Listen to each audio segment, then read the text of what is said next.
ইসলামী আদর্শের নেতা যখন কেউ হবে সঙ্গে সঙ্গে নেতা রাগ করতে পারবে না। যেমন বাংলাদেশে জামাত ইসলামের আমির এত নির্যাতনের পরেও বললেন আমরা ক্ষমা করে দিলাম। যেরকম ঠিক কিনা? এটা নিয়ে কত চর্চা করে এ ক্ষমা করলো কে? এই ক্ষমা আপনারা বোঝেন? এ ক্ষমার নাম হলো হেকমত। জোরে বলেন নাম কি? জাগা মতো মার কিন্তু ঠিকই হবে। এই ক্ষমা মানে ক্ষমা না, এই ক্ষমা মানে বোঝা লাগবে। সেটা আমি আজকে বুঝাই দিব, একটু মনোযোগ দিয়ে শুনবেন। হাজার হাজার সাহাবীরা চিল্লা চিল্লি শুরু করলেন, ইয়া আমিরুল মুমিনিন, আপনার ওয়াজ বন্ধ করে দিয়ে কত সুন্দর কোরআন হাদিস থেকে আপনি ওয়াজ করতেছিলেন, আমরা পাগলের মতন শুনতেছিলাম। আপনার ওয়াজ বন্ধ করে দিয়ে যে তিনটা ব্যাক ওয়াজ করলো, ব্যাক ওয়াজ আর ব্যাক ওয়াজ, যেরকম বেগম মমতাজ ওয়াজ করছে, আগে করর এমন আখেরের কাজ, ধ্যান যোগে হয় দিলের নামাজ, ও তোমার পাঞ্জি গানা নামাজ পড়া লাগবে না। আপনারা সুবহানাল্লাহ কবেন না নাউযুবিল্লাহ কবেন?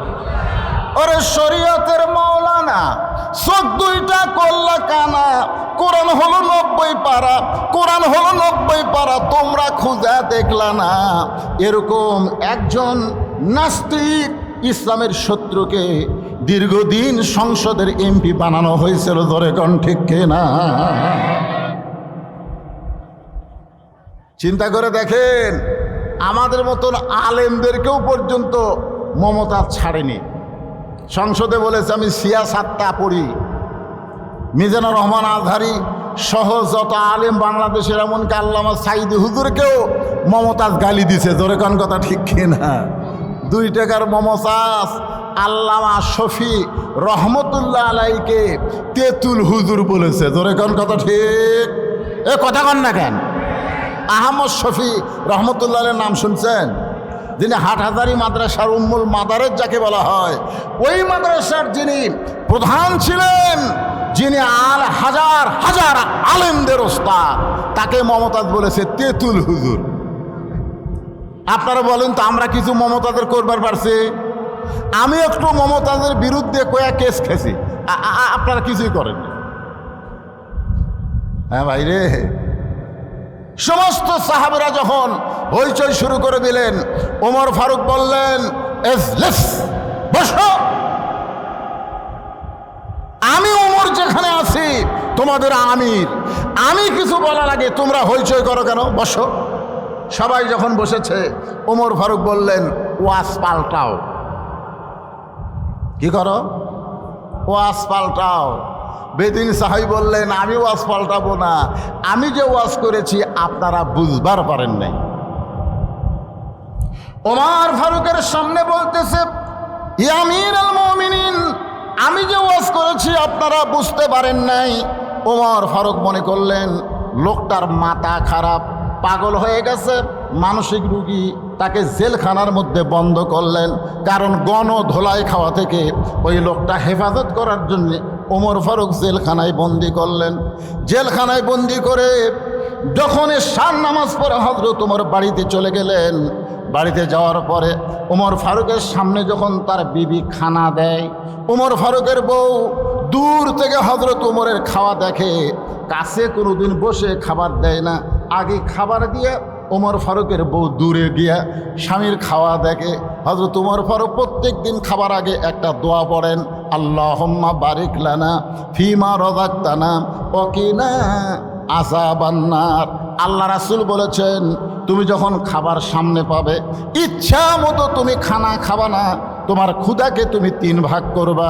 জোরে কোন কয় ভাগ করবা? 1 ভাগ খাদ্য খাবা, 1 ভাগ পানি পান করবা, আর 1 ভাগ আল্লাহর জন্যে ফাঁকা রাখবা। এই তরিকায় কেউ যদি খায়, কোনোদিন বুকের চাইতে তার পেট উঁচু হবে না। খাবারও একটা সাইজ আছে, 1 ভাগ খাওয়া লাগবে। কয় ভাগ?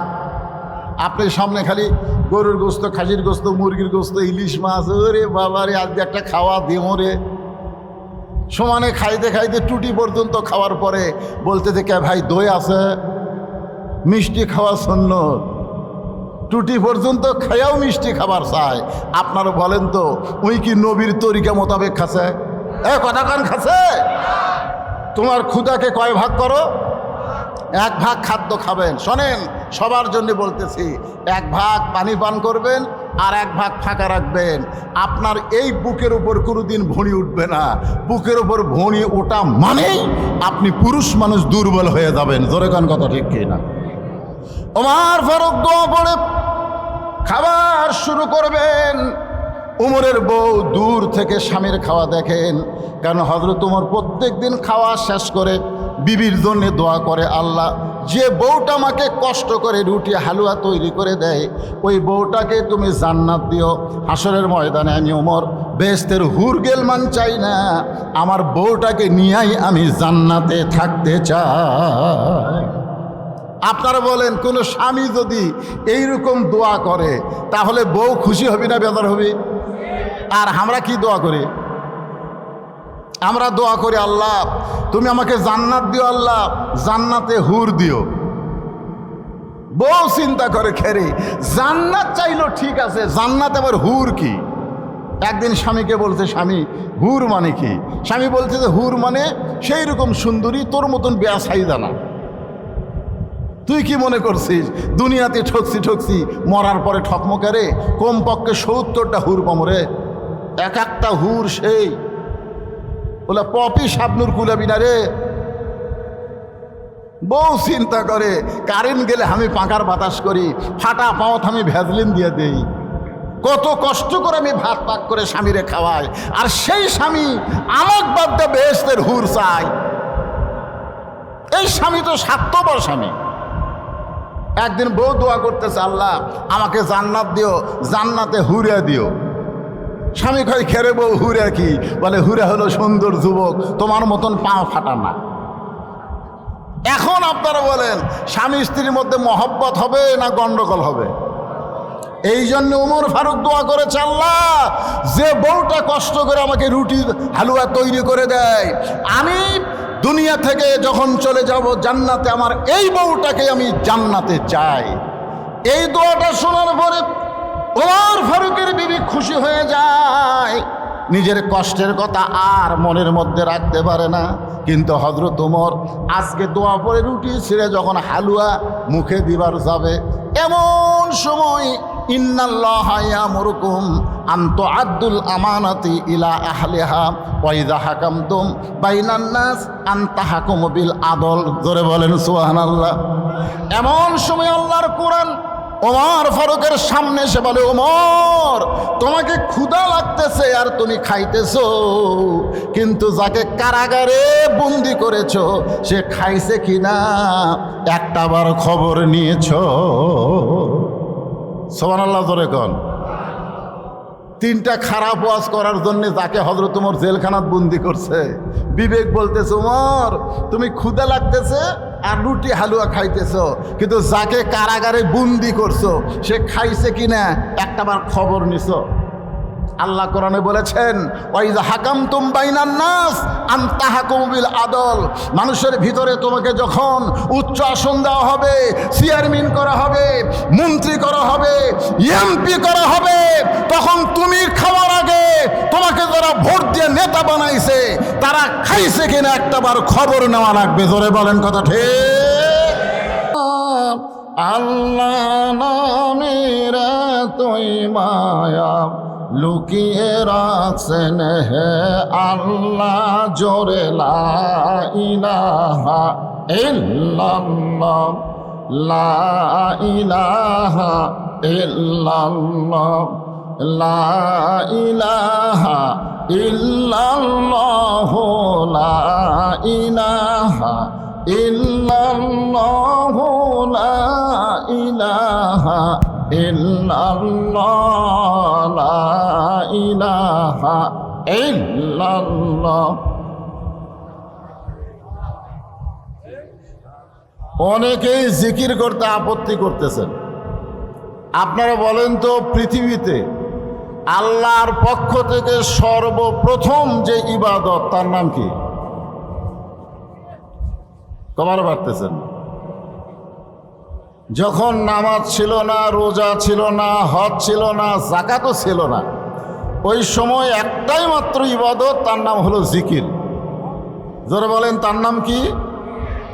আপনি কোরআন হাদিস খুঁজে দেখেন, সব ইবাদতের কিন্তু নিয়ম আছে, সব ইবাদতের সীমানা আছে, সব ইবাদতের সংখ্যা আছে। যেরকম আছে না নাই? আপনি রোজা কি সারা বছর করতে পারবেন? কিছুদিন বাদ দেওয়া থোয়া লাগবে। যেরকম ঠিক কিনা? আপনি কি নামাজ সব সময় পড়তে পারবেন? কিছু সময় নামাজ পড়া বন্ধ করা লাগবে। কার হুকুম? আপনি কি যাকাত সব সময় দিতে পারবেন? বছর অন্তর হিসাব করা যাকাত দেওয়া লাগবে। যেরকম ঠিক কিনা? আপনি কি হজ সব সময় করতে পারবেন? হজ করার একটা নির্দিষ্ট সময় আছে। প্রত্যেকটা ইবাদতের সীমা আছে, সংখ্যা আছে, নিয়ম আছে। কিন্তু জিকিরের কোনো সীমা নাই, সংখ্যা নাই, নিয়ম নাই। আল্লাহ বলেছেন জিকরান কাসীরা, মানে সব সময় আল্লাহর জিকির করা লাগবে। যেরকম ঠিক কিনা? কোনো জায়গায় আপনারা শুনতে পাবেন না যে নামাজ পড়তে পড়তে মারা গেল ও লোকটা জান্নাতে হবে, রোজা করতে করতে মারা গেল সে লোকটা জান্নাতে যাবে, হজ করতে করতে মারা গেল সে লোকটা জান্নাতে যাবে, যাকাত দিতে দিতে মারা গেল সে লোকটা জান্নাতে যাবে। যাতেও পারে, কিন্তু ডাইরেক্ট বলা হয় নাই। রাসূল বলেছেন যে ব্যক্তি আল্লাহর জিকির করতে করতে মারা যায়, শুধুমাত্র জিকির করার খাতিরে আল্লাহ তার জীবনের সব গুনাহ মাফ করে দেয়। তাহলে সেই জিকির করতে আপনাকে আপত্তি কোন জায়গায়? আর সবচাইতে উত্তম জিকির কি? হ্যাঁ, আফজালু জিকির লা ইলাহা ইল্লাল্লাহ, যার উপর কোনো জিকিরই নাই। আর সেই জিকির করতে গিয়ে আপনারা অনেকে জবান বন্ধ করে আছেন। আল্লাহ রাসূল বলেছেন সারা জীবন যদি কোনো মানুষ পাপ করে, সারা জীবনই পাপ করছে, কিন্তু মরার সময় লা ইলাহা ইল্লাল্লাহ জিকির করতে করতে মারা গেছে, শুধুমাত্র ওই জিকির করার খাতিরে আল্লাহ তাকে জান্নাতের মালিক বানায় দিচ্ছে। তাহলে সেই জিকির করতে কার কার আপত্তি? হাত তোলেন তো।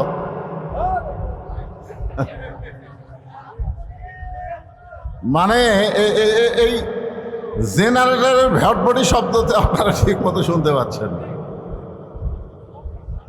যার দিলে আছে আল্লাহর ভয়, যার মনে আছে আল্লাহর ভয়, আল্লাহ আল্লাহ সব সময়। আহার নিদেরা ভালো লাগে না এই দুনিয়া, ভালো লাগে না, ভালো লাগে শুধু আল্লাহ। লা ইলাহা ইল্লাল্লাহ, লা ইলাহা,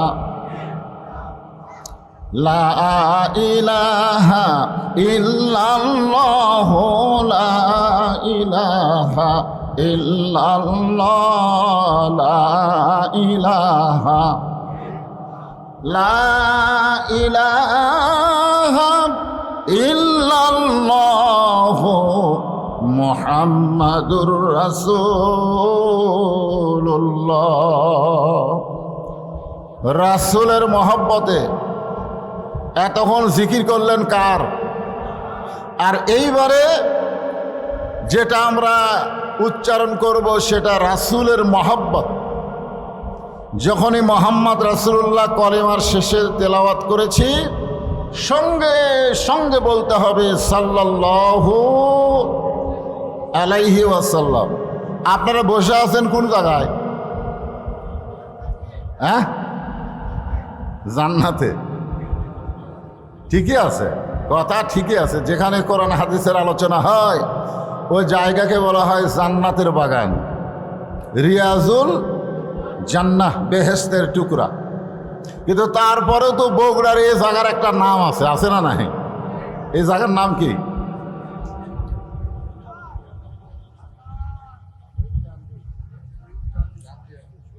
শহীদ চান্দু স্টেডিয়ামের এক সাইডে বসে আপনারা দরুদ শরীফ পড়লেন, আর একদল ফেরেশতা এই দরুদগুলো পৌঁছায় দিল মদিনায় রাসূলের রওজায়। সবাই মদিনায় যাবার পারবেন? অনেক আফসোস করে আব্দুল আলিম একটা গান গাইছে, আরব সাগর পাড়ি দিব নাই কই আমার তরি, আমি পাখি নই যে উড়ে যাব ডানাতে ভর করি, আমার স্বাদ আছে সম্বল নাই করি কি উপায়, মনে বড় আশা ছিল যাব মদিনায়। জিজ্ঞাসা করা হলো কেন যাবেন? উত্তরে বলল, সালাম আমি দিব নবীজি রওজায়, আমরা নবী রওজার পাশে যাবার না পারলে কি হবে? বাংলাদেশে বসে মাহফিল থেকে দরুদ পড়লাম, ফেরেশতারা নবী রওজায় পৌঁছায়া দিল। সেই দরুদ শরীফ পড়তে আমাদের কোনো আপত্তি? আলহামদুলিল্লাহ। জামিয়া আরাবিয়া মাদ্রাসা ও ইয়াতিমখানা কমিটি কর্তৃক আয়োজিত আজকের এই তাফসিরুল কোরআন মাহফিলে আল্লাহ তাআলা যিনাকে সম্মানিত সভাপতির আসনে কবুল করেছেন, জনাব হামিদুর রহমান বাদল সাহেব। আপনি তো আচ্ছা আচ্ছা, তো আপনি সুস্থ আছেন তো? আলহামদুলিল্লাহ। আজকের এই মাহফিলের সম্মানিত সভাপতিকে আচ্ছা অন্তরের অন্তঃস্থল থেকে শুভেচ্ছা জ্ঞাপন করছি। আজকের এই মাহফিলের সম্মানিত সহ সভাপতি জনাব হামিদুল ইসলাম হামিদুল হক রতন, আলহাজ ডাক্তার মোহাম্মদ সুলাইমান আলী। আপনি ডাক্তার? মাশাআল্লাহ, আমার এলাকায় বাড়ি, আমার বড় ভাই। আজকের এই মাহফিলের পাগড়ি প্রদান করেছেন হযরত মাওলানা আবু রাজি। আজকের এই মাহফিলের সম্মানিত প্রধান অতিথি জনাব মোহাম্মদ রেজাউল করিম বাদশাহ। আমরা বিগত কয়েক বছর বিজ্ঞাপনে বিএনপি জামাতের কোনো নেতাদের নাম দেখতে পাইনি, যেরকম ঠিক কিনা? হায় হায় রে, ওরা দেশটা এমনভাবে দখল করছিল যে অন্য কোনো দল যে বাংলাদেশে আছে এটা বোঝারই উপায় ছিল না, যেরকম কথা ঠিক কিনা? কি একটা করুণ অবস্থা ছিল দীর্ঘ 15-16 বছর। আল্লাহ তাআলা সেই করুণ অবস্থা থেকে আমাদেরকে পুরাপুরি স্বাধীনতা দান করেছে, মুক্ত করে দিয়েছে। এজন্য খুশি না বেজার? যার কারণে জনাব মোহাম্মদ রেজাউল করিম বাদশার নাম আজকে আমরা বিজ্ঞাপনে পেলাম।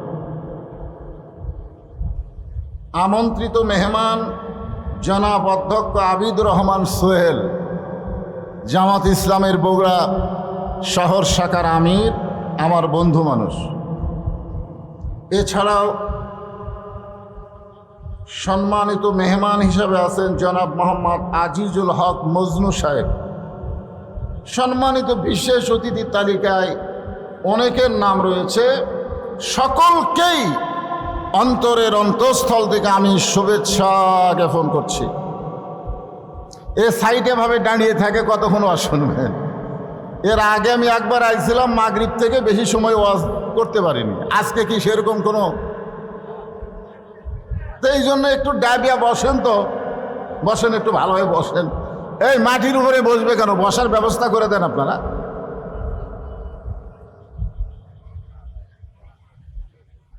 আজকের এই মাহফিলে কঠিন গরমকে উপেক্ষা করে আরামের বাড়িতে কারেন্ট আছে, ফ্যান আছে, এগুলো সব বাদ দিয়া আল্লাহ রাসূলের মাহাব্বত, সুবহানাল্লাহ বলেন, কলিজার মধ্যে ধারণ করে এই পবিত্র কোরআনের আকর্ষণে এই জান্নাতের বাগানে যিনারা বসে আছেন, দাঁড়িয়ে আছেন, সকলকেই অন্তরের অন্তঃস্থল থেকে আমি শুভেচ্ছা জ্ঞাপন করছি। সম্মানিতা মা বোনেরা, পর্দার অন্তরালে বসে বসে যারা আলোচনা শুনতেছেন তাদেরকেও শ্রদ্ধা জ্ঞাপন করে এই মুহূর্তে জানতে চাচ্ছি আপনারা সকলে কেমন আছেন? আলহামদুলিল্লাহ একটু আসতে হলো। মনের মধ্যে কি কোনো সংকীর্ণতার ভাব আছে? আল্লাহর প্রশংসা করতে আমাদের কোনো আপত্তি আছে? তো তাহলে যে আল্লাহ দয়া করে রহম করে আজকের এই জান্নাতের বাগানে কোরআনের মাহফিল আমাদের কবুল করলেন, আমরা সে আল্লাহর উপরে খুশি না বেজার? তাহলে জবান করে সমস্বরে সকলে বলবো রব্বানা লাকাল হামদ হামদান কাসীরান তাইয়িবান মুবারাকান ফীহি। জন্মসূত্রে আল্লাহ তাআলা আমাদেরকে মুসলমানের ঘরে মুসলমান হিসাবে কবুল করেছেন। বিশ্বাস করতে পারি যে আল্লাহ রুহের জগৎ থেকে দুনিয়ার জগতে মুসলমানের ঘরে আমাদেরকে কবুল করেছেন, সেই আল্লাহ আমাদেরকে অবশ্যই মুসলমান হিসাবে কবরেও কবুল করবেন। জোরে কোন ঠিক কিনা? আর মুসলমান হিসাবে কবরে যদি যাবার পারি, আল্লাহ যে আমাদের জান্নাত দিবেন এ ব্যাপারে কোনো সন্দেহ আলহামদুলিল্লাহ। আপনি কি মনে করছেন মুসলমানের ঘরে জন্ম নেওয়া এটা আর কি? এটা আল্লাহর রহমত। আল্লাহ কোরআনে বলেছেন রহমাতি ওয়াসিয়াত কুল্লা শাইইন ফাসাকতুবুহা লিল্লাযিনা ইয়াত্তাকুন।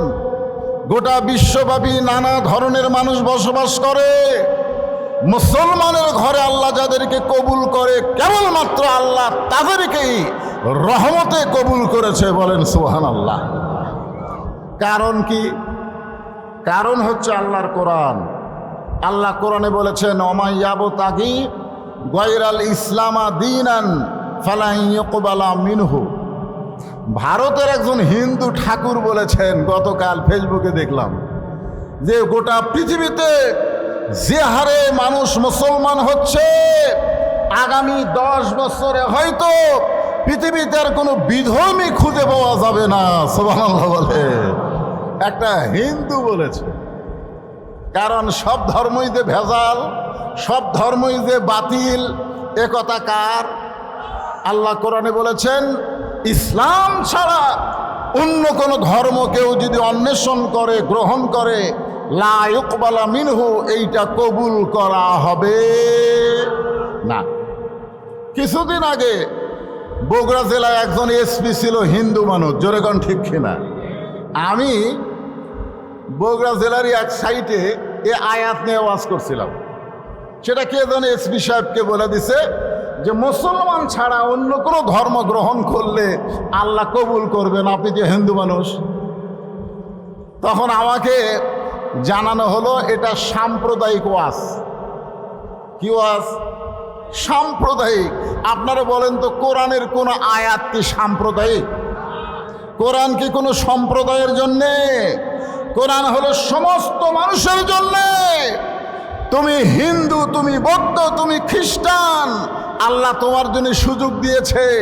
এখনো তো তুমি মরো নাই, মরার আগে মুসলমান হয়ে মরো, আল্লাহ তোমাকে মাফ করে দিবে। জোরে বলেন কথা ঠিক কিনা?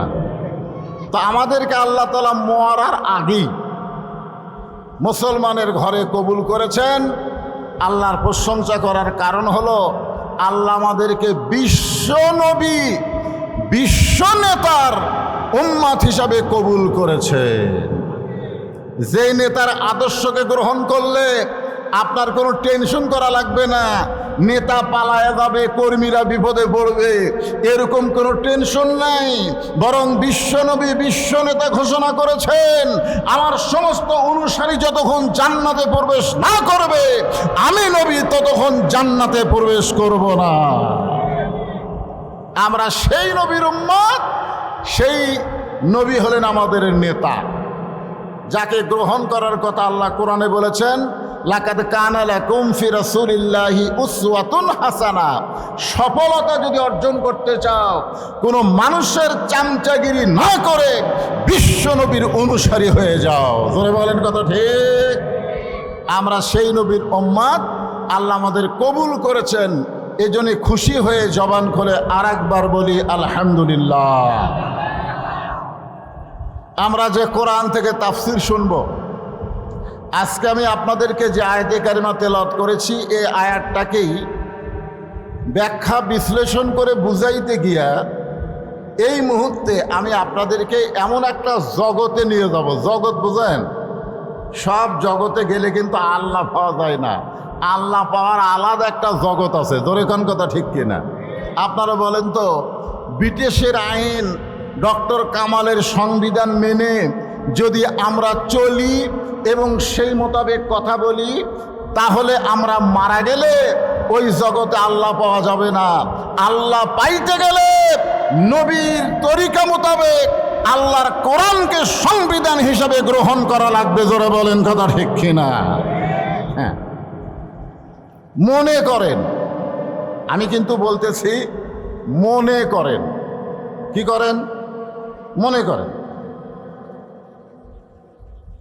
যে জায়গায় আপনারা বসে আছেন, এই জায়গাটা হলো মসজিদে নববী। মনে করেন, মনে করতে অসুবিধা আছে? এক স্যার বলতেছে, মনে করো এক হালি কলা যদি 1 টাকা হয়, 10 হালির দাম কত? মনে করো এক হালি কলায় 1 টাকা, তাহলে 10 হালির দাম কত? এক ছাত্র লাভ দুটা বলতেছে, হুজুর স্যার এটা কি কলা? আচ্ছা স্যার কি বলেছে? মনে করো। ওই এখন লাভ দুটো বলে এটা কি কলা? তো স্যার বলতেছে এটা অনুপম কলা। তখন বলতেছে অনুপম কলায় 1 টাকা হালি আপনার।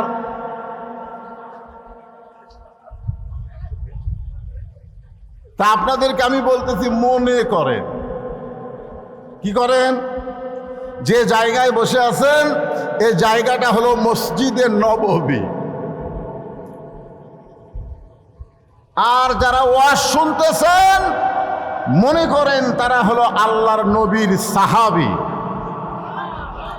আর যিনি ওয়াজ করতেছেন তিনি হলেন হযরত উমর। মনে করার কথা বলছি। এখন আপনাদের কাছে আমার প্রশ্ন হলো, মসজিদে নববী জায়গা হিসাবে কেমন জায়গা? কথা কন না কেন? কেমন জায়গা? যাই কথা বলতেছেন না যে মসজিদ নববী কেমন জায়গা, এটা বলার পরে যে ভালো বলতেছেন না, ওই মরার আগে আল্লাহর জবান বন্ধ করে দিবে। আচ্ছা, মসজিদ নববী নিয়ে আপনাদের কোনো সন্দেহ আছে? যেখানে 1 রাকাত নামাজ পড়লে আল্লাহ খুশি হয়ে 50 রাকাত নামাজের সওয়াব দেয়। তাহলে বলেন মসজিদ নববী কেমন জায়গা? আর নবীর সাহাবী তারা কেমন মানুষ, কত ভালো। আল্লাহ কোরআনে বলেছেন রাদিয়াল্লাহু আনহুম ওয়া রাদু আন যালিকা লিমান খাশিয়া রাব্বাহ। নবীর সাহাবী যারা বিনা হিসাবে জান্নাতি তারা। আপনারা বলেন তো নবীর সাহাবীদের কোন হিসাব দেওয়া লাগবে? কারণ আল্লাহ বলেছেন রাদিয়াল্লাহু আনহু ওয়া রাদু আন। এই জন্য আল্লাহ তাদের প্রতি রাজি হয়ে গেছে। সেই সাহাবীরা হলেন শ্রোতা, আর যিনি ওয়াজ করতেছেন তিনি হলেন হযরত উমর। আপনারা বলেন তো উমর ফারুক কেমন বক্তা, কেমন ভালো? খালি ভালো? আল্লাহ রাসূল বলেছেন আমার পরে কেউ যদি নবী হতো লাকানা উমর, আল্লাহ উমরকে নবী হিসাবে পাঠায়া দিত। নবুয়তের দরজা বন্ধ হয়েছে বলে হযরত উমর নবী হওয়ার পারে নাই, কিন্তু নবী হওয়ার সব যোগ্যতা আল্লাহ হযরত উমরকে দান করেছে। সেই হযরত উমর ওয়াজ করতেছেন। সেই ওয়াজটা আমি আপনাদের সামনে আজকে রিলে করব। কারণ 5ই আগস্টে বাংলাদেশ স্বাধীন হয়ে গেছে। এখন হক কথা বলতে আর কোনো অসুবিধা নাই। উমর ফারুকের জন্য আল্লাহ তাআলা কোরআনে একটা আয়াত নাজিল করেছিলেন, কুল জাল হক ওয়াজাহাকাল বাতিল ইন্নাল বাতিলা কানা যাহুকা। হক যখন আসবে তখন কোনো বাতিল থাকবে না, আলো জ্বললে কোনো অন্ধকার থাকবে না। জোরে বলেন কথা ঠিক কিনা? এই জন্য আমরা স্লোগানের মধ্যে বলি আল কোরআনের আলো ঘরে ঘরে জ্বলো। তাহলে রাস্তা দিয়ে যখন আসবেন, রাস্তা যদি অন্ধকার হয়, আপনার ঘরে আছে আলো, রাস্তা হলো অন্ধকার, তাহলে কেমনে আসবেন? এই জন্যে বলতে হবে আল কোরআনের আলো সব জায়গায় জ্বালো, মানে কোনো জায়গা বাদ দেওয়া যাবে না। জোরে কোন ঠিক? আপনারা যে কোরআনের ওয়াজ শুনতে আইছেন, এ কোরআনের এক নাম হলো নূর। নূর মানে আলো। জোরে কোন নূর মানে কি? আলো।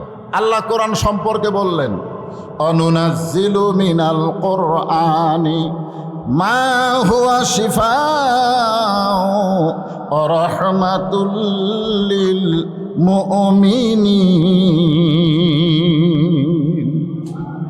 এই আয়াতের বাংলা অর্থ হলো সব সমস্যার সমাধান দিতে পারে আল কোরআন। আপনারা বলবেন? আপনারা বলবেন? তাহলে আমি বলি সব সমস্যার সমাধান আল কোরআনের আলো। কোরআন হাদিস যেখানে, ধনী আর মুসলমান লিল্লাহে তাকবীর। মাশাআল্লাহ।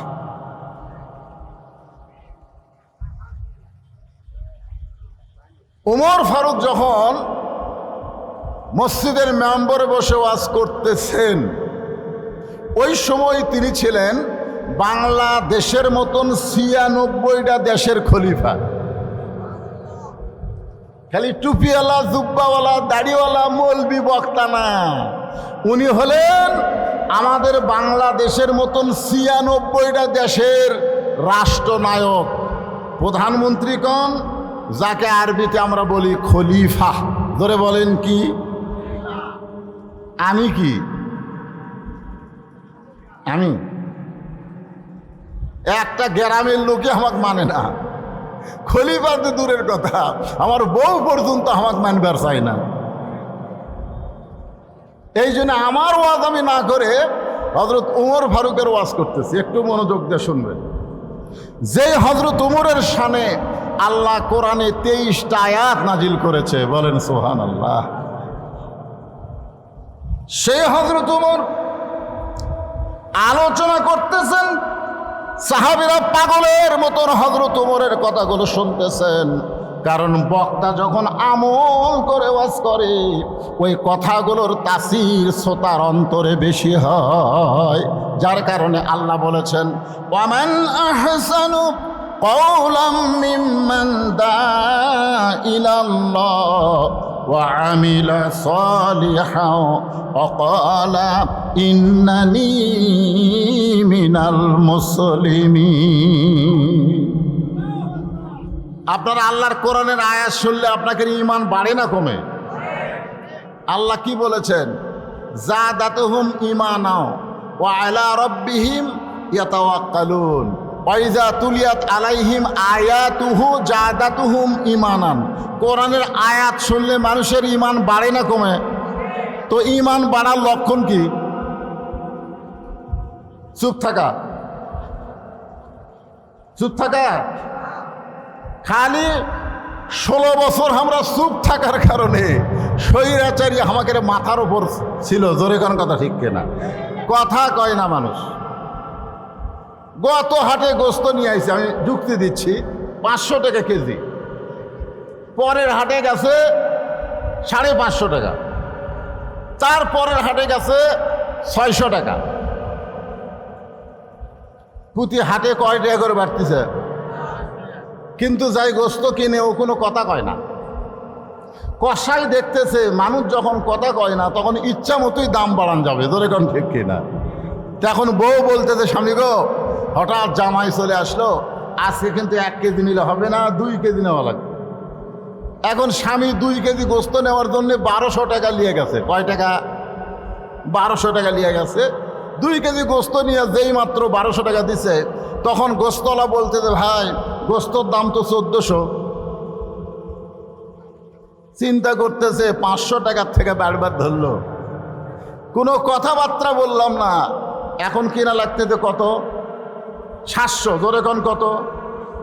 তখন ও আস্তে করে যে কষায়ের সামনে যে দাও আছে, ওই দাওটা নিয়ে সামনে যে একটা যে কাঠ আছে, কাঠের উপরে গোস্ত কাটে, ওই কাঠে একটা মারছে লাত্তি মারা কষায়ের কান্দের ওপর দাও তুলে বলতেছে, বল কত করে কেজি বল। তখন কষাই বলতেছে ভাই আপনি যা দিবেন তাই। তার মানে বোঝা গেল মানুষ যখন জবান খুলবে তখন সেই এলাকার মধ্যে কোনো অন্যায় অবিচার হবে না। জোরে কোন কথা ঠিক কি না? হ্যাঁ, দিনের ভোট রাতে করলো, বিনা ভোটে সব নেতা হলো। আপনারা বলেন তো, বিবাহ না করে কেউ যদি সন্তানের বাপ হয়, ওই সন্তান হালাল যেটা হয় না, ও হারাম যেটা হয়। জোরে কোন কথা ঠিক কি না? ভোট না পাইয়া যারা এমপি ইলেকশন করলো, সংসদে গেল, ওরা কোনোদিন হালাল নয়, ওরা হলো হারাম। জোরে বলেন কথা ঠিক। কিন্তু আমরা কথা বলিনি, আমাদের কথা বন্ধ। এখন কথা বন্ধ করলে হবে না। কোরআনের আয়াত তেলাওয়াত হওয়ার সঙ্গে সঙ্গে জবান খুলে বলতে হবে আল্লাহু আকবার। বলতে পারবেন? মাশাআল্লাহ। তাহলে কি বললাম? আল্লাহ বলতেছেন ওই ব্যক্তির চাইতে উত্তম কোনো ব্যক্তি নাই যে ব্যক্তি আল্লাহ রাস্তায় মানুষকে দাওয়াত দেয়। শুধু দাওয়াত দেয় না, সে নিজে আমল করে এবং মুসলমান হিসাবে পরিচয় দেয়। আপনারা বলেন তো, আমাদের মতন বক্তা যারা আমরা ওয়াজ করি, আমরা যে ওয়াজ করি সে ওয়াজ অনুযায়ী আমল নাও থাকতে পারে, কিন্তু হযরত উমর যে ওয়াজ করতেছে, আপনারা বলেন তো উমর আমল না করে ওয়াজ করতেছে? এখন চিন্তা করেন, যে বক্তার ভিতরে আমল আছে ওই বক্তার কথার মধ্যে তাসির আছে, আর যে বক্তার আমল নাই ওই বক্তার কথার উপরে তাসির নেই। হযরত ওমর যখন আলোচনা করতেছেন, এমন সময় সাহাবীরা পাগলের মতন তার কথাগুলো শুনতেছেন। এমন সময় এক বেদুইন সাহাবী পিছন দিক থেকে দাঁড়িয়ে বলতেছে, ইয়া আমিরাল মুমিনিন, আপনার আলোচনা আমি শুনব না। সমস্ত সাহাবীরা পাগলের মতন যখন ওয়াজ শুনতেছে, পিছন দিক থেকে একজন সাহাবী, তাও আবার বেদুইন সাহাবী, পাহাড়ি এলাকার সাহাবী, যাযাবর, যার কোনো ঘর নাই বাড়ি নাই, এরকম একটা সাহাবী পিছন দিক থেকে দাঁড়িয়ে বলতেছে, ইয়া আমিরাল মুমিনিন, আপনার আলোচনা আমি শুনব। আপনারা বলেন তো, সবাই যখন শুনতেছে আর একজন যদি বলে আপনার আলোচনা আমি শুনবো না, তাহলে যারা সবাই আছে তারা ওই লোকটাকে ছাড়বে? জোরে বলেন, ছাড়বে? মনে করেন সাইদি হুজুর যদি ওয়াজ করে আর পিছন দিক থেকে এক শ্রোতা যদি বলে, হুজুর কি ওয়াজ করেন, আপনার ওয়াজ আমি শুনবো না, আপনারা বলেন তোর বাঁচা আছে? ওই গণ ধোলাই খেয়া মরবে। কিন্তু বাক স্বাধীনতা থাকার কারণে ওমর ফারুক ওয়াজ বন্ধ করে দিলেন। মানুষের কথা বলার স্বাধীনতা থাকার কারণে আল্লাহর কোরআন দিয়ে যখন বাংলাদেশ চলবে, প্রত্যেকটা মানুষ কথা বলার স্বাধীনতা পাবে। জোরে কোন কথা ঠিক কিনা? সঙ্গে সঙ্গে ওমর ফারুক ওয়াজ বন্ধ করে বললেন, তুমি আমার ওয়াজ কেন শুনবা না? আমার ওয়াজের মধ্যে দোষ কোন জায়গায়? বলতেছে, আপনি যেগুলো ওয়াজ করতেছেন তার চাইতে আমি ভালো ওয়াজ জানি। আপনি যেগুলো ওয়াজ করতেছেন, যে ওয়াজ শ্রোতারা শুনতেছে, তার চাইতে ভালো ওয়াজ আমি জানি। সঙ্গে সঙ্গে ওমর ফারুক বললেন, এই সাহাবেরা, তোমরা মাঝখানে রাস্তা করে দাও, তোমরা মাঝখানে রাস্তা করে দাও, ওকে আমার কাছে আসতে দাও। ওই বেদুইন সাহাবী যখন হযরত উমরের কাছে আসলেন, সঙ্গে সঙ্গে ওমর ফারুক চেয়ার থেকে নিচে নেমে গিয়ে বললেন, ভাই তুমি এখন চেয়ারে বসে ওয়াজ করো, আমার চাইতে ভালো ওয়াজ যদি তোমার জানা থাকে তাহলে তুমি এখন শুরু করে দাও। বেদুইন সাহাবী বললেন, আতিউল্লাহ ওয়া আতিউর রাসূল ওয়া উলিল আমরি মিনকুম, আল্লাহর আনুগত্য করো, নবীর তরিকা মোতাবেক চলো, এবং তোমাদের আমিরকে তোমরা মানো। সুবহানাল্লাহ বলে। আমির আল মুমিনিন, আমি এত বড় বেয়াদব না যে আপনাকে চেয়ার থেকে নামায় দিয়ে সেই চেয়ারে বসে আমি ওয়াজ করব। আমি এত বড় বেয়াদব না, আমি দাঁড়ায় থেকে ওয়াজ করতে চাই। প্রত্যেকটা সাহাবী চিন্তাত পড়ে গেল, তোকে আমরা চিনি না জানি না, তুই কে রে? হ্যাঁ, তুই ওয়াজ করবি? উমর ফারুককে ওয়াজ বন্ধ করে দিয়ে উমর ফারুক বললেন, আমি তার ওয়াজ শুনতে চাই। সাহাবীরা চিন্তা করলেন, আমাদের আমির যখন ওয়াজ শুনবে আমাদের আপত্তি করে কোনো লাভ। ঠিক আছে, ওয়াজ করো। 3টা ওয়াজ করলেন। আমার দিকে খেয়াল করবেন। 1 নম্বর ওয়াজ হলো ইন্নী উহিব্বুল ফিতনা, আমি ফিতনাকে মহব্বত করি। এরা কি পাগল, আরামের বাড়ি, এসি রুম, ফ্যান ঘরে, সেগুলা বাদ দিয়া এ গরমের মধ্যে বসে ওয়াজ শোনে। এদের মতন পাগল তো আমরা দেখলাম না। আল্লাহ বলে, ফেরেশতা সাক্ষী থাক, আমার কোরআনের ওয়াজ শুনতে আইসা যেই শরীরগুলা ঘেমে গেল, ওই ঘামা শরীরের জন্যে আমি আল্লাহ জাহান্নামকে হারাম করে দিলাম। এই মুরব্বী উঠলো কেন? মুরব্বী এখন মুরব্বী বললেও বিপদ। হাই রে, মুরব্বী নিয়ে একটা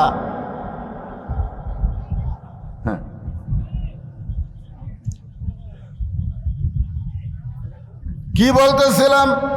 1 নম্বর ওয়াজ করেছে ইন্নী উহিব্বুল ফিতনা, আমি ফিতনাকে মহব্বত করি। আপনারা বলেন তো, 1 নম্বর ওয়াজ যেটা করছে বেদুইন সাহাবী, ওয়াজটা ভালো না খারাপ? ভালো।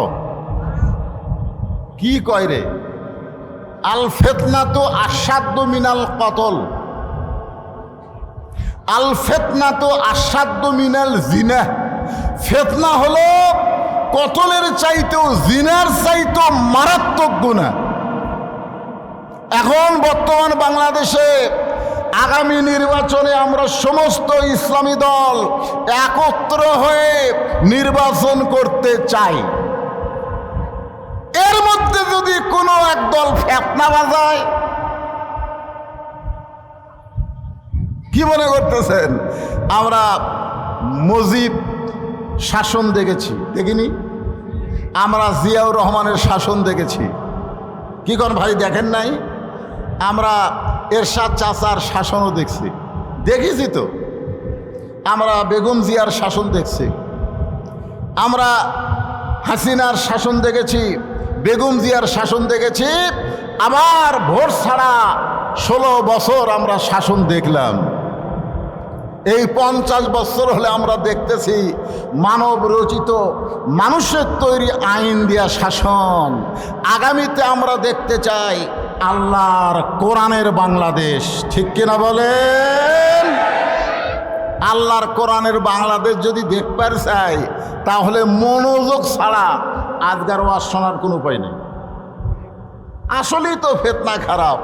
আর ওই বেদুইন সাহাবী উমর ফারুক হাজার হাজার সাহাবীর সামনে বলতেছে, আমার 1 নম্বর ওয়াজ হলো ইন্নী উহিব্বুল ফিতনা, আমি ফিতনাকে মহব্বত করি। 2 নম্বর ওয়াজ হলো ইকরাহুল হক, আমি হককে পছন্দ করি না। আল্লাহ কোরআনে বলেছেন, কুল জাল হক ওয়া যাহাকাল বাতিল। হক হচ্ছে আল্লাহর পছন্দ, বাতিল হচ্ছে শয়তান। জোরে বলেন ঠিক কিনা? আর লোকটা বলছে আমি হককে পছন্দ করি না। 3 নম্বর ওয়াজ হচ্ছে ওয়াশহাদু মা লাম আরাহ, আমি না দেখা জিনিসের সাক্ষী মারি। 71-এ জন্ম নিয়ে আমি বলি যুদ্ধের সময় এরা যুদ্ধ অপরাধী। আপনারা বলেন তো, 71-এ জন্ম নিয়ে সে কারা স্বাধীনতার শত্রু, এই সাক্ষী কেউ দিবার পারবে? যদি দেয়, এটা কি দেখা সাক্ষী না না দেখা সাক্ষী? শুনিছে, শোনা। আপনারা বলেন, দেখা আর শোনায় দুটা কি এক? কেউ যদি আপনাকে বলে নওগাঁয় একটা মানুষ মারে 6 টুকরা করছে, আপনি যদি তাকে বলেন তুই কি দেখছিস ভাই? কয় না রে, রাস্তাঘাটে সেই পাগলা, শোনা কথার দাম নেই। এই 3টা ওয়াজ যখন করলেন, ওমর ফারুক রক্তের মতন তার চোখ 2টা লাল করলেন। আপনারা বলেন তো, হজরত ওমর ফারুক যে রাস্তা দিয়া যায়, ওই রাস্তা দিয়া শয়তান কয়দিন যাইতে ভয় পায়? কেন কেন ভয় পায়?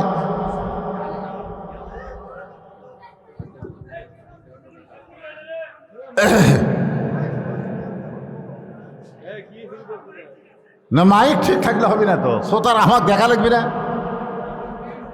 ইউটিউবে ফেসবুকে আমার ওয়াজ শুনতেছে না, কারণ কোনো ওয়াজ শোনা বাকি আছে তো আমাকে দেখবার রে পাগলায় দেখান লাগবি তো, খালি শুনালে কাম হবে।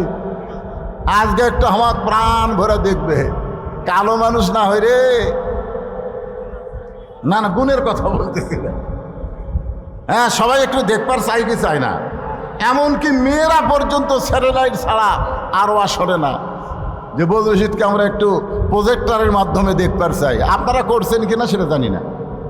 মেয়ে মানুষের কি বসার ব্যবস্থা আছে এখানে? মাশাআল্লাহ। একটু মনোযোগ দিয়ে শোনেন। ওমর ফারুকের চেহারা রক্তের মতো লাল, কিন্তু ইসলামী আদর্শের নেতা যখন কেউ হবে, সঙ্গে সঙ্গে নেতা রাগ করতে পারবে না। যেমন বাংলাদেশে জামাত ইসলামের আমির এত নির্যাতনের পরেও বললেন আমরা ক্ষমা করে দিলাম। যেরকম ঠিক কিনা? এটা নিয়ে কত চর্চা করে, এ ক্ষমা করলো কে? এই ক্ষমা আপনারা বোঝেন? এ ক্ষমার নাম হলো হেকমত। জোরে বলেন নাম কি?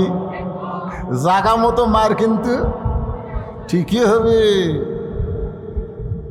এই ক্ষমা মানে ক্ষমা না, এই ক্ষমা মানে বোঝা লাগবে, সেটা আমি আজকে বুঝাই দিব। একটু মনোযোগ দিয়ে শুনবেন। হাজার হাজার সাহাবীরা চিল্লা চিল্লি শুরু করলেন, ইয়া আমিরুল মুমিনিন, আপনার ওয়াজ বন্ধ করে দিয়ে কত সুন্দর কোরআন হাদিস থেকে আপনি ওয়াজ করতেছিলেন, আমরা পাগলের মতন শুনতেছিলাম।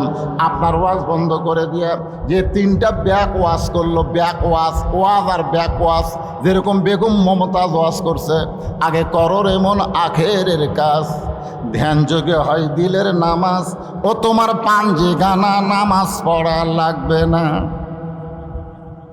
আপনারা সুবহানাল্লাহ কবেন না নাউযুবিল্লাহ কবেন? ওরে শরীয়তের মাওলানা, চোখ দুইটা করলা কানা, কোরআন হলো 90 পারা, কোরআন হলো 90 পারা, তোমরা খুঁজা দেখলা না। এরকম একজন নাস্তিক ইসলামের শত্রুকে দীর্ঘদিন সংসদের এমপি বানানো হয়েছিল। ধরে কোন ঠিক কিনা? চিন্তা করে দেখেন, আমাদের মতন আলেমদেরকেও পর্যন্ত মমতা ছাড়েনি। সংসদে বলেছে আমি সিয়াসাতটা পড়ি। মিজানুর রহমান আজহারি সহ যত আলেম বাংলাদেশের, এমনকি আল্লামা সাইদি হুজুরকেও মমতাজ গালি দিছে। জোরে কোন কথা ঠিক কিনা? 2 টাকার মমতাজ আল্লামা শফি রহমতুল্লাহ আলাইকে তেতুল হুজুর বলেছে। জোরে কোন কথা ঠিক? এ কথা কন না কেন? আহমদ শফি রহমতুল্লাহ আলাইর নাম শুনছেন? যিনি হাটহাজারী মাদ্রাসার উম্মুল মাদারেজ যাকে বলা হয়, ওই মাদ্রাসার যিনি প্রধান ছিলেন, যিনি হাজার হাজার আলেমদের ওস্তাদ, তাকে মমতাজ বলেছে তেতুল হুজুর। আপনারা বলেন তো, আমরা কিছু মমতাজের করবার পারছি? আমি একটু মমতাজের বিরুদ্ধে কয়া কেস খেয়েছি, আপনারা কিছুই করেননি। হ্যাঁ ভাই রে, সমস্ত সাহাবীরা যখন হইচই শুরু করে দিলেন, ওমর ফারুক বললেন এজলিস, বসো। আমি ওমর যেখানে আছি, তোমাদের আমির, আমি কিছু বলার আগে তোমরা হইচই করো কেন? বসো। সবাই যখন বসেছে, ওমর ফারুক বললেন ওয়াজ পাল্টাও। কি করো?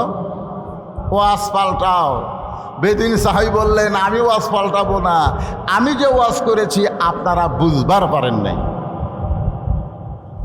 ওমর ফারুকের সামনে বলতেছে, ইয়া আমিরুল মুমিনিন, আমি যে ওয়াজ করেছি আপনারা বুঝতে পারেন নাই। ওমর ফারুক মনে করলেন লোকটার মাথা খারাপ, পাগল হয়ে গেছে, মানসিক রোগী, তাকে জেলখানার মধ্যে বন্ধ করলেন। কারণ গণধোলাই খাওয়া থেকে ওই লোকটা হেফাজত করার জন্য ওমর ফারুক জেলখানায় বন্দি করলেন। জেলখানায় বন্দি করে যখন এশার নামাজ পড়ে হযরত ওমর বাড়িতে চলে গেলেন। বাড়িতে যাওয়ার পরে ওমর ফারুকের সামনে যখন তার বিবি খানা দেয়, ওমর ফারুকের বউ দূর থেকে হযরত ওমরের খাওয়া দেখে, কাছে কোনোদিন বসে খাবার দেয় না। আগে খাবার দিয়ে ওমর ফারুকের বউ দূরে গিয়া স্বামীর খাওয়া দেখে। হযরত ওমর ফারুক প্রত্যেক দিন খাবার আগে একটা দোয়া পড়েন, আল্লাহুম্মা বারিক লানা ফিমা রাযাকতানা ওয়া কিনা আযাবান নার। আল্লাহ রাসূল বলেছেন, তুমি যখন খাবার সামনে পাবে, ইচ্ছা মতো তুমি খানা খাবা না, তোমার ক্ষুধাকে তুমি 3 ভাগ করবা। জোরে কোন কয় ভাগ করবা? 1 ভাগ খাদ্য খাবা, 1 ভাগ পানি পান করবা, আর 1 ভাগ আল্লাহর জন্যে ফাঁকা রাখবা। এই তরিকায় কেউ যদি খায়, কোনোদিন বুকের চাইতে তার পেট উঁচু হবে না। খাবারও একটা সাইজ আছে, 1 ভাগ খাওয়া লাগবে। কয় ভাগ? আপনি সামনে খালি গরুর গোস্ত, খাসির গোস্ত, মুরগির গোস্ত, ইলিশ মাছ, ওরে বাবারে আজ একটা খাওয়া দিমরে সমানে খাইতে খাইতে টুটি পর্যন্ত খাওয়ার পরে বলতে থেকে, ভাই দই আছে? মিষ্টি খাওয়া সুন্নত। টুটি পর্যন্ত খাইয়াও মিষ্টি খাবার চায়। আপনারা বলেন তো, ওই কি নবীর তরিকা মোতাবেক খাচ্ছে? কথা কান খাচ্ছে? তোমার ক্ষুধাকে কয় ভাগ করো? 1 ভাগ খাদ্য খাবেন। শোনেন, সবার জন্য বলতেছি, 1 ভাগ পানি পান করবেন আর 1 ভাগ ফাঁকা রাখবেন।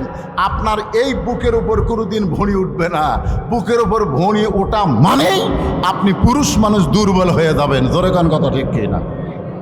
ওমর ফারুক দোয়া পড়ে খাবার শুরু করবেন। উমরের বউ দূর থেকে স্বামীর খাওয়া দেখেন, কারণ হযরত ওমর প্রত্যেক দিন খাওয়া শেষ করে বিবির জন্য দোয়া করে, আল্লাহ যে বউটা আমাকে কষ্ট করে রুটি হালুয়া তৈরি করে দেয়, ওই বউটাকে তুমি জান্নাত দিও। হাসরের ময়দানে আমি ওমর বেহেশতের হুর গেলমান চাই না, আমার বউটাকে নিয়েই আমি জান্নাতে থাকতে চাই।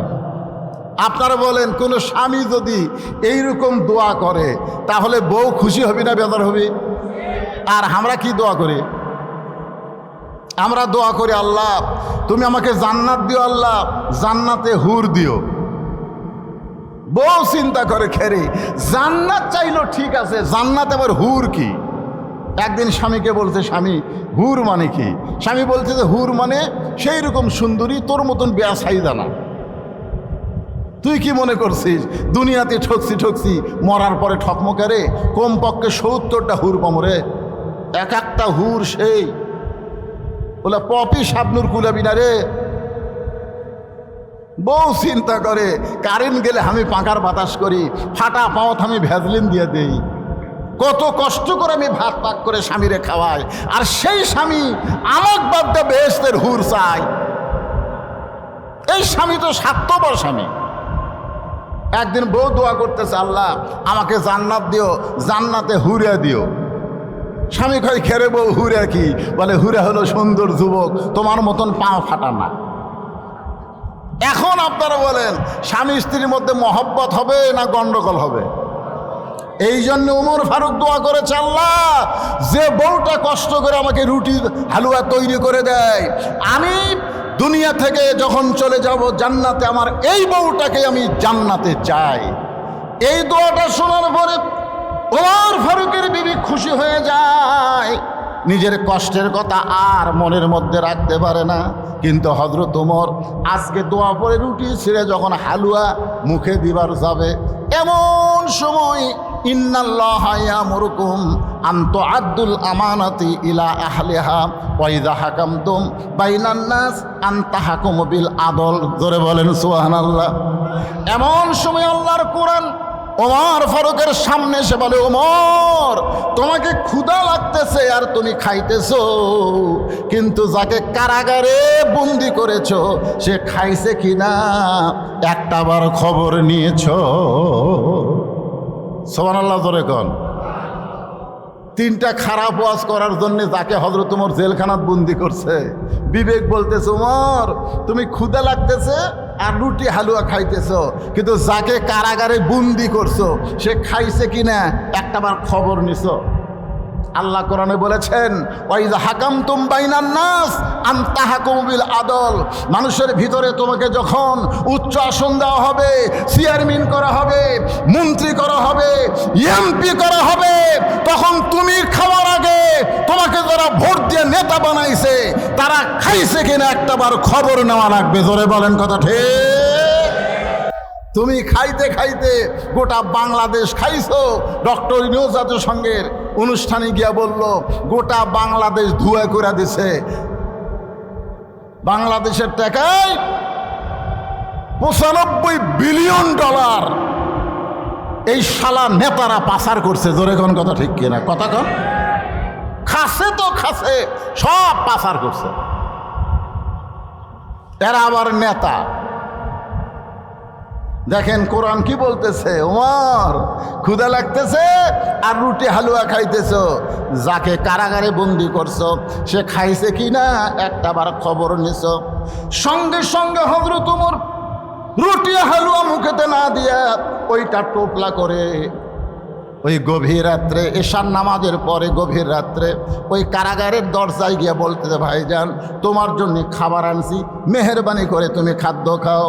কারাগারের কয়েদি বলতেছে, কোরআন দিয়া যখন রাষ্ট্র চলবে তখন নেতার ভাগ্যে খাওয়া না হলেও কারাগারের বন্দিরা খাবার ঠিকই পাবে। আল্লাহর কোরআন দিয়া যখন রাষ্ট্র চলবে তখন নেতার ভাগ্যে খাবার না হলেও বন্দিরা খাবার ঠিকই পাবে। ওমর ফারুক কোনো কথা না বলে কারাগারের বেদুইন বন্দি সাহাবীকে খাবার দিয়া যখন বাড়িতে গেলেন, বাড়িতে যাওয়ার পরে ওমর ফারুক ঘুমের বিছানায় যাচ্ছেন। কারণ ওমর ফারুক এশার নামাজের পরে সামান্য সময় একটু ঘুমায়, তারপরে রাতের অন্ধকারে মানুষের দুঃখ কষ্ট নিজের চোখে দেখে আর ঘুরে বেড়ায়। যখন ঘুমের বিছানায় যায় তখন বউ বলে, স্বামী গো আজকে কি আপনি খাবেন না? ওমর ফারুক বলে, তুমি না আমারে খাবার দিছ, আমি তো খাইছি। বউ বলে, দূর থেকে আমি দেখছি আজকে আপনি খান নাই, বরং খাবার টোপলা করে কোথায় যেন নিয়ে গেছেন। ওমর ফারুক বললেন, বিবিরে একজন বেদুইন সাহাবীকে কারাগারে বন্দি করা হয়েছে, আমার খাবারটা নিজে না খাইয়া তার কাছে খাবার পৌঁছায় দিলাম। বউ বলে, স্বামী একটা কথা আপনাকে কোনোদিন বলি নাই, আজকে বলতেছি, আপনাকে না খাওয়াইয়া আমি কোনোদিন খাই না। সুবহানাল্লাহ, জোরে খান। কেমন বউ? আর আমাদের ঘরত আছে এরা কেমন? হ্যাঁ, আপনাদের বউ নাই, স্বামী না খাওয়ায়া খায় না। এই বউ গ্রামগঞ্জে দুই একটা পাওয়া যায়, শহরে। ওমর ফারুকের বিবি বলতেছে, আপনাকে কোনোদিন বলি নাই, আজকে বলতেছি আপনারে না খাওয়ায়া আমি কোনোদিন খাই না। তো আপনার যখন খাওয়া হয়নি তো কি হয়েছে, আমারটা তো আছে, চলেন আমরা দুইজন খাই। এখন বিবির খাবার স্বামী স্ত্রী দুইজন দোয়া পড়তেছেন, আল্লাহুম্মা বারিক লানা ফিমা রাযাকতানা ওয়া কিনা আযাবান্নার। এই বলে হযরত ওমর বিবির খাওয়া ভাগ করে যখন মুখে দিবার চাই, এমন সময় বিবেক বলতেছে, ওমর যাকে কারাগারে বন্দি করছো তাকে না হয় তোমার খাবার দিয়েছো, কিন্তু সে যদি বাড়ির কর্তা হয়, সে যদি বাড়ির অভিভাবক হয়, আর অভিভাবককে বন্দি রাইখা তার বাড়ির খবর না যায় না, তুমি কেমনে খাও? সুবহানাল্লাহ, জোরে খান। আল্লাহর কোরআন দিয়ে যখন বাংলাদেশ চলবে, এই বাংলাদেশের কোনো নেতা দুর্নীতি করতে পারবে? ওয়াইজা হাকামতুম বাইনান নাস আন তাহকুমু বিল আদল। আমি ওয়াজে বলি, 6 বছর ধরে ন্যাংরা আমের চাষ করছে। জ্যৈষ্ঠী মাসে দেখতে গেছে আম পাকছে কিনা, দেখবার যায় দেখে ছোট বাচ্চা গাছের ডালে বসে আম পাড়তেছে আর ব্যাগ ভরাচ্ছে। বাগানের মালিক বলে, আমি খাই নাই, পরিবারের কেউ খাইনি, আর তুই আমার গাছে তোর আম পাড়তেছিস, তোর বাপক যা বিচার দি মরে। ছেলে খালি মুচকি মুচকি হাসে। বাগানের মালিক বলে, হাসিস কেন? বলে, হাসার কারণ হলো আমার বাপক কোথায় যায় বিচার দেবেন, আমার বাবাও তার এক গাছে চড়ছে। বাগানের মালিক তাকায় দেখে ওর বাপ খালি আম পাড়ে আর বস্তা ভরায়। গাছের ছায়ায় বসে কান্দের বলে, আল্লাহ বিচার দিমো কার কাছে? বেটাও চোর, বাপও চোর। আজকে আমাদের বাংলাদেশের অবস্থা তাই হয়ে গেছে। বিচার দিবেন কার কাছে? আলেমগুলা জেলখানায় আর বদমাশগুলা সব জামিন পায়। জোরে কোন কথা ঠিক কিনা? চিন্তা করছেন? মাহমুদুর রহমান সবচাইতে বাংলাদেশের ভালো সাংবাদিক। জোরে কোন কথা ঠিক কিনা? মিস্টার জয় সাহেবকে নাকি সে হত্যা করবি, মিথ্যা একটা মামলা দিয়ে 6 বছর জেল দিল, 7 বছর জেল দিল। তিনি তার মাকে দেখতে সে একটু হাজিরা দিছে, আবার তাকে গ্রেফতার করে থানার দিছে। এগুলো আইন নয়, এগুলো আইনের নামে প্রহসন চলেছে। চোরেরা বিচারক হয়ে গেছে। জোরে কোন কথা ঠিক কিনা? বিচারক যদি চোর হয়, চোরের কাছে আপনি কি বিচার পাবেন? বেটাও চোর, বাপও চোর।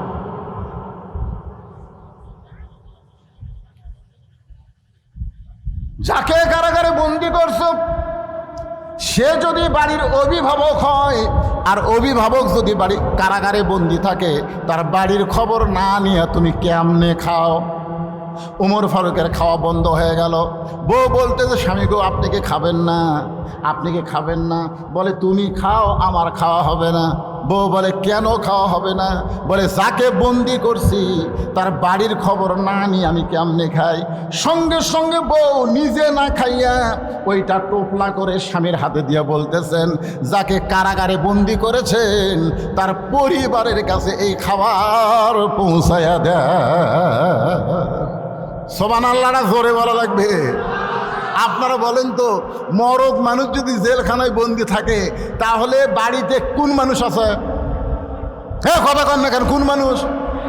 তাহলে মেয়ে মানুষের কাছে স্বামী দিয়া পাঠায় কেমন বউ? আমাকে বউ দিয়ে পাঠাবে? হুজুর যত ওয়াজ করেন মাঝে মধ্যে খবর ভাই ইটিস ফিটিস করবার চান। ইসলামী আদর্শের নেতা কেমন মানের নেতা হয়, তাদের মান কি পর্যায়ে? নিজের বউ বলতেছেন যান তার পরিবারের কাছে খাবার পৌঁছায় দেন। গভীর রাতে বাংলাদেশের মতন 96টা দেশের খলিফা গভীর রাতে খাবার টোপলা নিয়ে যাকে বন্দি করেছে তার পরিবারের দিকে খাবার নিয়ে চলে যাচ্ছেন। পাহাড়ি এলাকায় বেদুইন সাহাবের বাড়ি। ওই পাহাড়ি এলাকায় গিয়ে উমর ফারুক শুনতে পায় ছোট্ট একটা বাচ্চা খালি বাবা বাবা বলে কাঁদতেছে। ও বাবা, সকালবেলা চলে গেলেন বাড়ি থেকে বের হয়ে, এখন পর্যন্ত আপনি বাড়িতে আসলেন না। বাবা আপনি কি জানেন না, আপনি না আসলে আমি রাতের খাওয়া খাই না। ও বাবা গো, এত রাত হয়ে গেল, আপনি কেন আসেন না? উমর ফারুক বুঝতে পারলেন যাকে কারাগারে বন্দি করছি হয়তো তারই সন্তান এমন করে কাঁদতেছে। উমর ফারুক ছেলেটার কাছে গিয়ে বললেন, বাবা আজকে তোমার বাবা কোনো কাজে আটকা পড়ে গেছে, আমি তোমার বাবা হইয়া তোমার কাছে খাবার নিয়ে আইছি, মেহেরবানি করে এই খাবারটা তুমি গ্রহণ করো। ছোট বাচ্চা বলতে, পথিক তুমি কি আল্লাহর কোরআন পড়ো নাই? সুবহানাল্লাহ বলেন। ছোট্ট একটা বাচ্চা গভীর রাত্রে হযরত উমরকে বলতে, পথিক তুমি কি আল্লাহর কোরআন পড়ো নাই?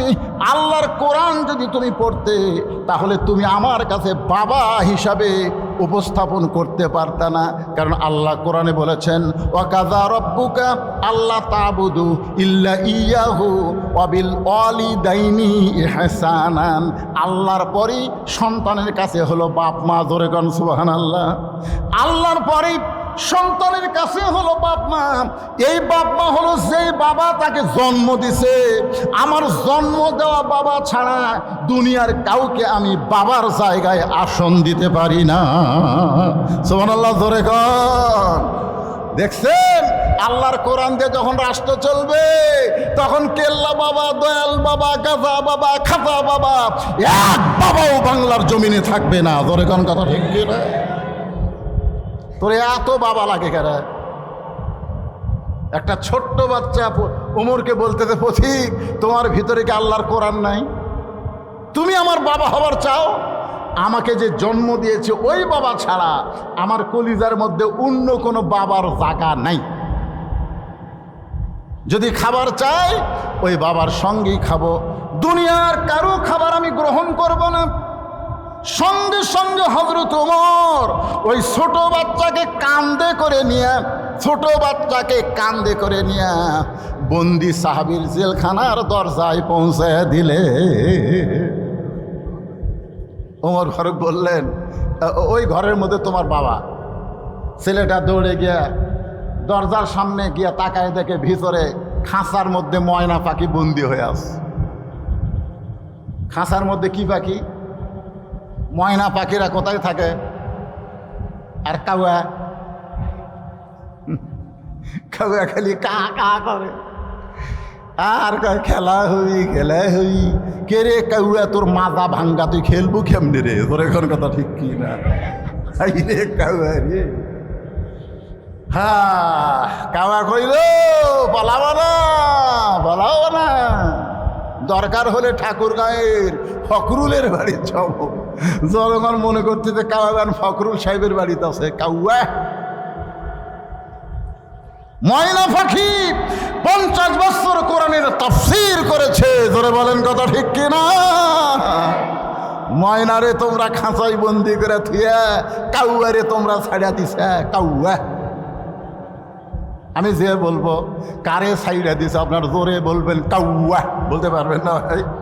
ময়না পাখিরে বন্দি রাইকে কারে ছাইড়া দিছে? আরো জোরে জোরসে বলেন, জোর হলো না, আরো জোরে।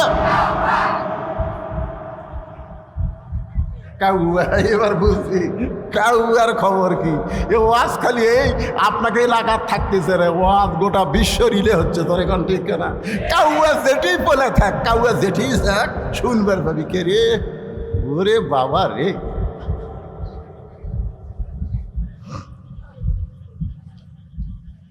এখন বেদুইন সাহাবীর ছোট্ট ছেলে জেলখানায় দরজায় গিয়ে বলতেছে, বাবা কে তোমাকে জেলখানায় বন্দি করছে? বাবা খালি একবার নাম কও, আমি তাকে সাইজ করব। সুবহানাল্লাহ। উমর ফারুক একটু দূরে দাঁড়ায় খালি মুচকি হাসে, কারণ প্রকৃত সন্তান যারা বাবাকে বন্দি রাখলে খেপে যাবে তারা। প্রকৃত সন্তান যারা বইয়ের কথা শুনে বাপ মার উপরে রাগ করবে না তারা। ধরে কোন কথা ঠিক কিনে? কতগুলা বউ স্বামীর কানে কানে কয় তোমার বাবা ভালো না, তোমার মা ভালো না। তখন ওই বইয়ের কথা শুনে কয় ঠিক আছে বুড়া বুড়ি কি করি। আর আসল সন্তান যারা হবে বউ বলার সাথে সাথে আর সাফা বরাবর একটা ফর মারা সুন্নত। জোরে কোন কথা ঠিক কিনা? শালি তুই মরে গেলে সকালে বিকালে বিয়ে করবো রে। তুই কার বিরুদ্ধে কথা বলিস? আমার বাপের বিরুদ্ধে মায়ের বিরুদ্ধে কথা বলতেছিস? তুই মরলে বিয়ে করবো রে, তোকে ছাড়া দিলে বইয়ের অভাব নেই। আর যাদের বিরুদ্ধে বলতেছিস এই বাপ মা যদি মারা যায় কিয়ামত পর্যন্ত কাঁদলে আর বাপ মাকে পাওয়া যাবে না। জোরে কোন কথা ঠিক কিনা? প্রকৃত সন্তান যারা হবে তারা বাপ মার বিরুদ্ধে একটা কথাও শোনার সময় দিবে না। কথা কন না কেন? বাপ মাও গ্রামত থুয়া শহরতে 6 তলা বাড়ি করে কি মশান মারতিছে।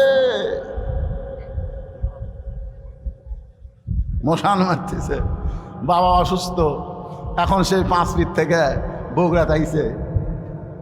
পপুলারে ডাক্তারের এত ভিড় ভাই, দেখতে দেখতে রাত 9টা বাজে গেছে। এখন রাত 9টার সময় 5 ফিট কাহলো 5 ফিট কেমনে যায়? মন বলতেছে কে তোর বেটার বাসাই তো আছে জলশ্বরী তোলা, বাসার যা। মন বলতেছে বেটার বাসার যা। রাত 9টার সময় বেটার বাসার দরজা ডাকতেছে। বেটার নাম আব্দুল্লাহ, ভালো নাম তো স্যার। আব্দুল্লাহ কয় কে রে? সবাই আমার সাহেব করে কয়, স্যার করে কয়। আর এত রাত্রে আমার নাম ধরে ডাকে এই মরদ কে রে? আপনারা বলেন তো, বেটা যত বড়ই হুজুর হোক, বেটা যত বড়ই স্যার হোক, বাপ কোনোদিন হুজুর কবি? আমার বাপ আমার কোনোদিন হুজুর কয়নি। কে বজলু রশিদও কয়নি। কে রে বজলু, এই তোর চেহারা এরকম শুকে যাচ্ছে কে রে? ওয়াজ কম করে পারিস না? মানুষজন দাওয়াত দিবার আছে আর আমার বাপটাকে বজলু কি খবর? আমি কই আল্লাহ রে। একদিন বাবাকে বললাম, আব্বা মানুষজন যখন আসে বাপকে ধরে রেশনুম গেছে, রেশনুম আব্বা একটু বসেন, একটু আপনি বসেন বাবা। বাবারে বসায় থিয়া বইয়ের কাছে আইছে, বউ কম্বল কাওয়ার শুতে পড়ছে, শীতকাল তো। বইয়ের কানে কানে বলতেছে, কে গো? বাবা আইছে। ময়না পাখি, বাবা আইছে, ওটো গো। কি তোমার বাপ যখন আব্দুল লোকে চিল্লাল আমি শুনিনি? স্বামী চমকে উঠছে, ওরে বাবা রে, শালা বইয়ের পাগলা। ধরে কোন কথা ঠিক কিনা? আমি উঠবার পারবো না, পারলে তুমি খাবার দাও।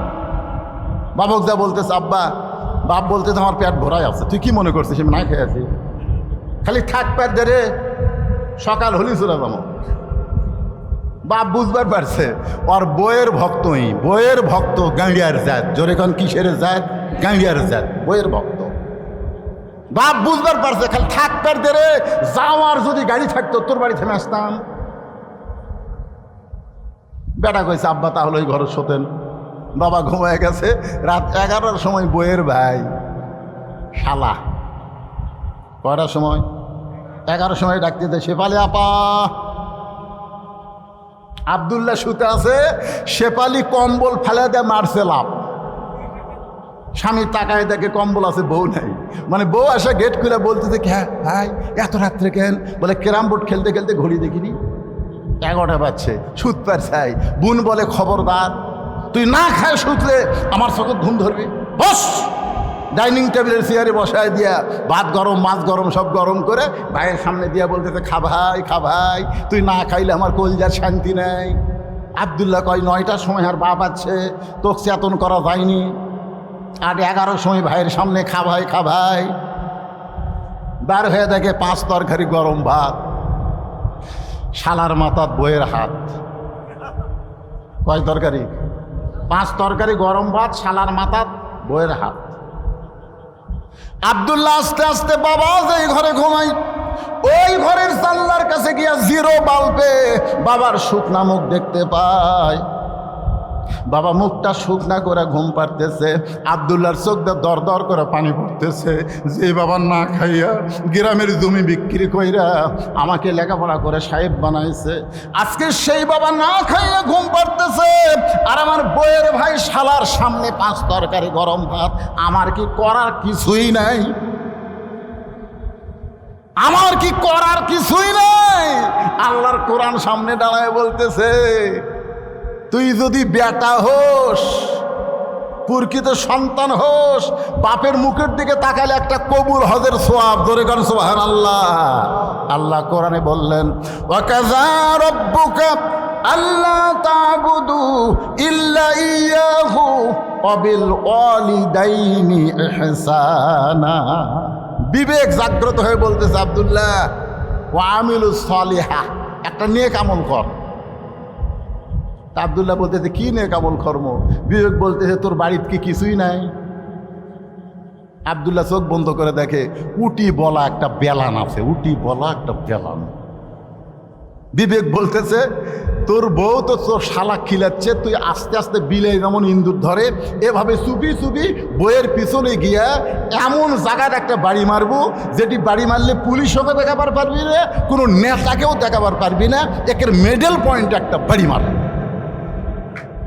যেটি উঁচা হয়ে আছে, ওই জায়গা বিসমিল্লাহ করে 1 বাড়ি মারলে 1 হজ, 2 বাড়ি মারলে 2 হজ। ওই বেলান নিয়ে যায় বিসমিল্লাহ করে বইয়ের পাশায় মারছে বাড়ি। এত জোরে বাড়ি মারছে, শালাও দৌড়, বউ দৌড়। শালায় চিল্লা বলে, দুলা ভাই আমার বোনকে মারলেন কেন? আব্দুল্লাহ বলতেছে, তোর বোন আমার কে হয়? তুই যে বলতেছিস আমার বোনকে মারলেন কেন? তোর বোন আমার কে হয়? তোর বোন আমার বউ হয়। তোর বোনকে এত ভালোবাসি, আমার বাপ মাকে গ্রামে রাইকা আমি শহরে তোর বোনের জন্য একটা বাসা বানাইছি। কি জন্যে মারলাম? আয়। শালা বলতেছে, আমারেও মারবেন নাকি? বলে, তোরে মারবো না, তোরে একটু দেখাবার চাই। এবার শালার হাত ধরে বাবা যেই ঘরে ঘুম পাড়তেছে ওই ঘরের জানলার কাছে নিয়ে যায়, বলে, দেখে তো ভিতরে কে ঘুম পাড়তেছে? বলে, আপনার বাবা কখন আইছে? বলে, 9টার সময় আইছে। তোর বোনকে বললাম খাবার দে, তোর বোন বলল আমি খাবার দিবার পারবো না, আপনি পারলে খাবার দেন। তোর বোন খাবার না দেওয়ার কারণে আমার বাবা না খাইয়া 9টার সময় ঘুমাইছে, আর 11টার সময় তোর সামনে 5 তরকারি গরম ভাত। বল রে শালা, বল আমার আমল কি? শালা বলতেছে দুলা ভাই আর একটা মারেন, আর একটা মারেনি। মানুষের জাত না, এই বাপের আত্মীয় পছন্দ করে, শ্বশুরের আত্মীয় 2 চোখে দেখবার পারে না। এমন বউ বাংলার ঘরে ঘরে, জোরে বলেন কথা ঠিক কি না? আমার মায়েরা যারা পর্দার অন্তর আছেন, আপনি আপনার স্বামীর আত্মীয়কে ভালোবাসেন, দেখবেন আপনার স্বামী আপনার মা বাবার জন্য পাগল হয়ে যাবে। আপনি নিজের মাকে ভালোবাসেন কিন্তু শাশুড়িকে আপনি পছন্দ করেন না। আপনি নিজের বাবাকে পছন্দ করেন কিন্তু শ্বশুরকে পছন্দ করেন না। এজন্য সমাজের মধ্যে ফেতনা চলতেছে, জোরে বলেন কথা ঠিক কি না? ওমর ফারুক মুস্কি মুস্কি হাসতেছে। মনে আছে ছেলেটা বলতেছে, বাবা কে আপনাকে জেলখানায় বন্দি করলো? খালি একবার নাম কন, আমি তাকে সাইজ করবো। সুবহানাল্লাহ খান। সঙ্গে সঙ্গে বেদুইন সাহাবী সন্তানকে মুখে আঙ্গুল দিয়ে বলতেছে, চুপ চুপ, এই কি বলিস পাগলা, খালি নাম কর। কাছে ডেকে শুন। ছেলে যখন কাছে গেছে ফিসফিস করে বলতেছে, এই পাগলা, আমাকে কে কারাগারে বন্দি করছে, তুই তার নাম শুনবো? বলে হ্যাঁ আব্বা, খালি নাম কন তো। বলে তার নাম হলো হযরত উমর। যেই বলছে হযরত উমর, বেদুইন সাহাবীর সন্তান জেলখানার দরজায় বসে কান্দের, বলে বাবা উমর ফারুক যদি আপনাকে কারাগারে বন্দি করে তাহলে আপনি অন্যায় করেছেন। সুবহানাল্লাহ বলেন। কিছুক্ষণ আগে কি বলছে? খালি নাম কন। কি বলছে? খালি নাম কন। আর এখন যেই নাম কইছে, আপনি বলেন তো ছেলেটা কার পক্ষে? সবাই বলতে হবে কার পক্ষে। কিছুক্ষণ আগে কি বলছে? খালি নাম কন, তার আমি সাইজ করব। যে বলছে হযরত উমর, সঙ্গে সঙ্গে ছেলেটা জেলখানার দরজায় বসে কান্দের, বলে বাবা হযরত উমর যদি আপনাকে বন্ধ করে তাহলে আপনি নিশ্চয়ই অন্যায় করেছেন। আপনারা বলেন তো নাম শোনার সঙ্গে সঙ্গে ছেলেটা বাবার বিপক্ষে উমরের পক্ষে কেন হলো? এই কেন হওয়ার পিছনে কারণ হলো, এই ছেলেটা রাত্রেবেলা যখন ঘুম পারতো না তখন বাবা হযরত উমরের জীবনে শুনাইতো। একদিন বলতেছে, ও বেটা তুই কি জানিস আমাদের এই মদিনায় এমন একজন খলিফা রয়েছে, সবাই যখন ঘুম পাড়ে ওই খলিফা তখন রাতের অন্ধকারে একা একা মানুষের দুঃখ কষ্ট দেখে। একদিন খলিফা মানুষের দুঃখ কষ্ট দেখতে গিয়া দেখতে পায় একটা তাঁবুর ভিতর থেকে একজন পুরুষ মানুষ বাইরে খালি দৌড়াদৌড়ি করতেছে। ওমর ফারুক লোকটাকে সালাম দিয়ে বলে, ভাই তাঁবুর মধ্যে না ঢুইকা আপনি বাইরে দৌড়াদৌড়ি করেন। লোকটা বলতেছে, আমার বাড়ি হলো অমুক দেশে, আমি অমুক দেশে যাবার চাই। এই তাঁবুর মধ্যে আমার বউ আছে, বউটা প্রসব বেদনায় ছটফট করতেছে। এখন আমি কি করব? আমি এখন পুরুষ মানুষ হয়ে তো আমার বউয়ের প্রসব বেদনার কোনো ব্যবস্থা করতে পারি না। ওমর ফারুক বলেন, একটু ধৈর্য ধরেন। এক দৌড়ে বাড়িতে এসে তার বিবিকে নিয়ে গেলেন। ধাত্রী হিসাবে তার বউটা সন্তান ধরার পরে বললেন, খলিফাতুল মুসলিমিন ওমর আপনার বন্ধুকে বলেন, আপনার বন্ধু একটা কন্যা সন্তানের বাপ হয়ে গেছে। যে হযরত ওমর আরামের ঘুম বাদ দিয়ে মানুষের দুঃখ কষ্ট দেখে, সেই ওমর যখন আপনাকে জেলখানায় বন্দি করেছে তাহলে আপনি অন্যায় করেছেন। ও বাবা, দরকার হলে আপনি বলেন ওমর ফারুক কোথায় থাকে, আমি তার কাছে যাব, তার হাত পাও ধরে হলেও আপনাকে জেলখানা থেকে আমি মুক্ত করব। বেদুইন সাহেব বলে, বেটা রে, উমরের দরবারে গিয়া তুই আমাকে বের করতে পারবি না। এই জেলখানা থেকে যদি বের করতে চাস তাহলে শিক্ষামন্ত্রী হযরত আলীর দরবারে যা। সুবহানাল্লাহ জোরে কর। আমি যে 3টা ওয়াজ করেছি, এই ওয়াজ করার সময় যদি হযরত আলী ওইখানে থাকতো তাহলে আমাকে জেলখানায় বন্দি হওয়া লাগতো না। কারণ আমার ওয়াজ শুধু হযরত আলী বোঝে, দুনিয়ার আর কেউ বুঝবার পারবে না। কারণ হযরত আলী হচ্ছেন এই মুহূর্তে শিক্ষামন্ত্রী। জোরেগণ কি মন্ত্রী? বেদুইন সাহাবী তার সন্তানকে বলতেছে, এই জেলখানা থেকে যদি আমাকে বের করবার চাও তাহলে শিক্ষামন্ত্রী হযরত আলীর কাছে যাও। আপনারা বলেন তো 90% মুসলমানের জন্যে একটা ভালো শিক্ষামন্ত্রীর দরকার আছে না নাই? কিছুদিন আগে যেই মন্ত্রী ছিল নাম হলো নওফেল, ধরে বলেন নাম কি? শালা কত বড় বদমাই জানে। আমাদের শিক্ষার মধ্যে ইসলাম তুলে দিয়ে দুর্গা পূজা মূর্তি ভরায় দিছিল, জোরে কোন কথা ঠিক? যদি বাংলাদেশে কোরআন দিয়ে রাষ্ট্র চলে তাহলে শিক্ষামন্ত্রী প্রাইমারির শিক্ষার ভিতরে আকডম বাগডম ঘোড়াডম সাজে, ঢাক ঢোলক ঝাগর বাজে, বাঁচতে বাঁচতে চলল ঢুলি, ঢুলি গেল কমলা ফুলি, এইগুলো শিক্ষা থাকবে না। প্রাইমারির শিক্ষাই হবে আল্লাহর কোরআনের শিক্ষা, ধরে বলেন ঠিক কিনা? ইকরা বিইসমি রাব্বিকাল্লাযী খালাক, পড়ো সে আল্লাহর নামে যে আল্লাহ তোমাকে সৃষ্টি করেছেন। আমাদের মাসুম বাচ্চাকে সেই শিক্ষা না দিয়া আয়রে আইটিয়ে না হে ভরা দিয়ে না লে গেল বোয়াল মাসে তাই না দেখা ভদর নাচে। কি এলে শিক্ষামন্ত্রী?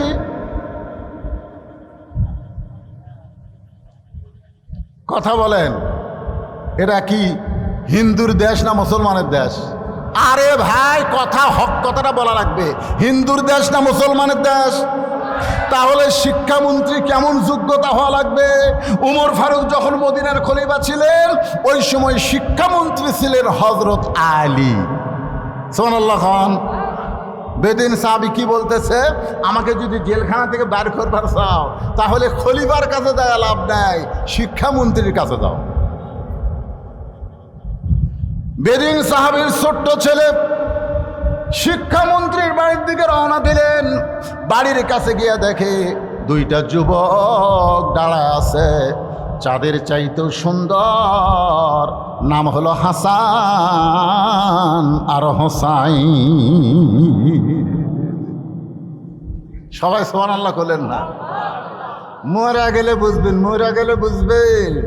সাইদুস শাবাবে আহলিল জান্নাহ হাসান হোসাইন রাদিয়াল্লাহু তাআলা আনহুমা, জান্নাতি সমস্ত যুবকদের সর্দার হবে কয়জন? কে রে? সবাই কথা কন না কেন? কে? নেইমার আর মেসি? হ্যাঁ, নেইমার আর মেসি? তোমরা তো খালি মেসি আর নেইমার নিয়ে পাগলা হয়ে গেছো। হাসান হোসাইন চেনো? চেনো হাসান হোসাইন? ইসলামের জন্য যাকে টুকরা টুকরা করা হয়েছে তার নাম হলো হোসাইন। জোরে বলেন কত ঠিক? ছোট্ট ছেলে, বেদুইন সাহাবীর ছোট্ট ছেলে শিক্ষামন্ত্রীর বাড়ির দরজা যায় দেখে র্যাব নেই, পুলিশ নেই, দুইটা যুবক দাঁড়ায় আছে, নাম হলো হাসান হোসাইন, চাঁদের চাইতেও সুন্দর। সুবহানাল্লাহ খান। হাসান মানে কি, হোসাইন মানে কি বোঝা লাগবে তো। ভাইজান, জান্নাতুল বাকি মদিনার পাশে যে গোরস্থান, এই গোরস্থান যখন জিয়ারত করলাম একজন আমাকে বলল, হুজুর ওই যে কবর দেখতেছেন এই কবরটা হলো হযরত হাসান রাদিয়াল্লাহর কবর। আগে সব কবর চেনা যাইতো, কিন্তু বর্তমান সৌদি সরকার এরা সব কবর ভাঙ্গা দিছে। যেটা শুরু হয়েছিল বাংলাদেশে মাজার ভাঙ্গা, জোরে কন কি ভাঙ্গা? এ কথা কন কি ভাঙ্গা? আগে সব মাজার ছিল। তুরস্কর সময় তুর্কিরা যখন শাসন করত সব মাজার ছিল, কিন্তু যখন বর্তমান সরকার সৌদি আরবে যারা আছে এরা যখন ক্ষমতা পাইল তখন সব মাজার ভাঙ্গা দিল। খালি তিনটা মাজার আছে, একটা হলো নবীর রওজা, একটা আবু বকর আর একটা হযরত ওমর। এই তিনটার মধ্যে হাত দিবার পারে, কথা কয় না কেন? তারপরও কিছুদিন আগে, এটা হবে 21 সালে সৌদির একজন আলেম বাদশার কাছে গিয়ে বলতেছে, বাদশাহ আমরা তদন্ত করে দেখেছি মানুষ কাবা ঘরের কাছে তেমন কান্দে না, কিন্তু নবী রওজার পাশে আসলেই কান্দে। গভীর রাত্রে রওজা থেকে নবীকে বের করে ওই জান্নাতুল বাকির কোনো এক জায়গায় দাফন করা হোক। এ জায়গায় নবীকে রাখা যাবে না, কারণ মানুষ কাবা বাদ দিয়া নবীর কাছে কান্দে। বাদশাহ এই কথা শুনে চিন্তায় পড়ে গেল, কি করবে? রওজা থেকে নবীকে বের করে কি জান্নাতুল বাকির মধ্যে রাখবে নাকি? বাজানগো একটু মনোযোগ দেন, নবীর কাছে মানুষ কান্দে, কাবার কাছে কান্দে না। কারণ কাবা এমন একটা ঘর, যেই ঘরের কাছে আল্লাহওয়ালা না থাকলে কাফেররা মূর্তি ঢুকায়। আর নবীর রওজা এমন একটা রওজা যেটা আরশে আজিমের চাইতেও দাম বেশি। আপনারা বলেন তো, যারা প্রকৃত মুসলমান, মদিনার রওজায় কি আমাদের নবী মরে আছে? এ জোরে কোন মরে আছে? আমাদের নবী কিন্তু মৃত্যু না। আমরা সালাম দেওয়ার সঙ্গে সঙ্গে রওজা থেকে সালামের উত্তর আসে, কিন্তু আমাদের কান খারাপ দেখে আমরা শুনবার পাই না। একটা গজল আমার সঙ্গে সবাই বলেন, ইসলামের আলো জ্বালায়া দিয়া নবী ঘুমায়া। কেউ কি সাহস করে বলতে পারবেন ময়রা আসেন সোনার? না, আপনারা কেউ বলতে পারবেন যে ময়রা আছে? কেউ বলতে পারবেন? এই শালা হেজাতি, বাংলাদেশে কিছু হেজাতি বার আছে, হেজাতি বোঝেন না? হেজাতি, এই শালা হেজাতিরা কয় নবীও মরে গেছে। নবীও যদি মরে যায় তাহলে আমরা যে দরুশে পড়বো, ফেরেশতারা লিয়ে যায় কাক দিবি রে? কঠিন বিপদে আছি ভাই। এই বাংলাদেশে কিছু হেজাতি আছে না নাই? যখন আছে না, হ্যাঁ, এই ফেসবুকে এই হেজাতির কিছু মশলা আমাকে কিছু যুবকেরা দেখে কয়, হুজুর তারাবির নামাজ কয় রাকাত হুজুর? তো চা পাত গুড়েন দেওয়া দরকার। তোর দাদা কয় রাকাত পড়ছে? কয় 20 রাকাত। তোর বাপ কয় রাকাত পড়ছে? 20 রাকাত। তো তোর আবার কোন জাকাত বাঁচা? হুজুর নামাজের পরে হাত তোলা যাবি কি যাবি না? তোর মন না চালে তুলিস না, এ ফতুয়াবাজি করিস কেন রে? এরকম কিছু লোক আছে না নাই? সৌদি আরবে কাম করবে গেছে, 4 বছর কাম করে আসা 2 ঠ্যাং ফাঁক করে খাড়া হয়ে হাতে টি বান্ধিছে। কে রে এটা কি করছে? হুজুর সৌদি আরবে। তুই সৌদি আরবে কি লেখাপড়া করবার গেছিল? তুই সৌদি আরবের কোন ভার্সিটি পড়ছো? কয় না হুজুর আমি ক্লিনার। তুই ক্লিনার হয়ে আসা হাতে টি বাঁধলু, তার মানে আমরা মুফতি হয়ে হাত সব এটি বান্ধিচ্ছি, আর তুই রাস্তা সাফ করে আসে হাত এটি বান্ধিস, ঠ্যাং ফাঁক করে টানাস। তোর কি অন্ডকোষ বড় হচ্ছে কেরে?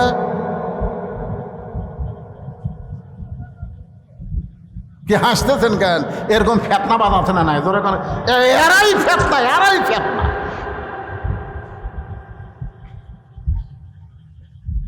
বাজান একটু মনোযোগ দিয়ে শোনেন।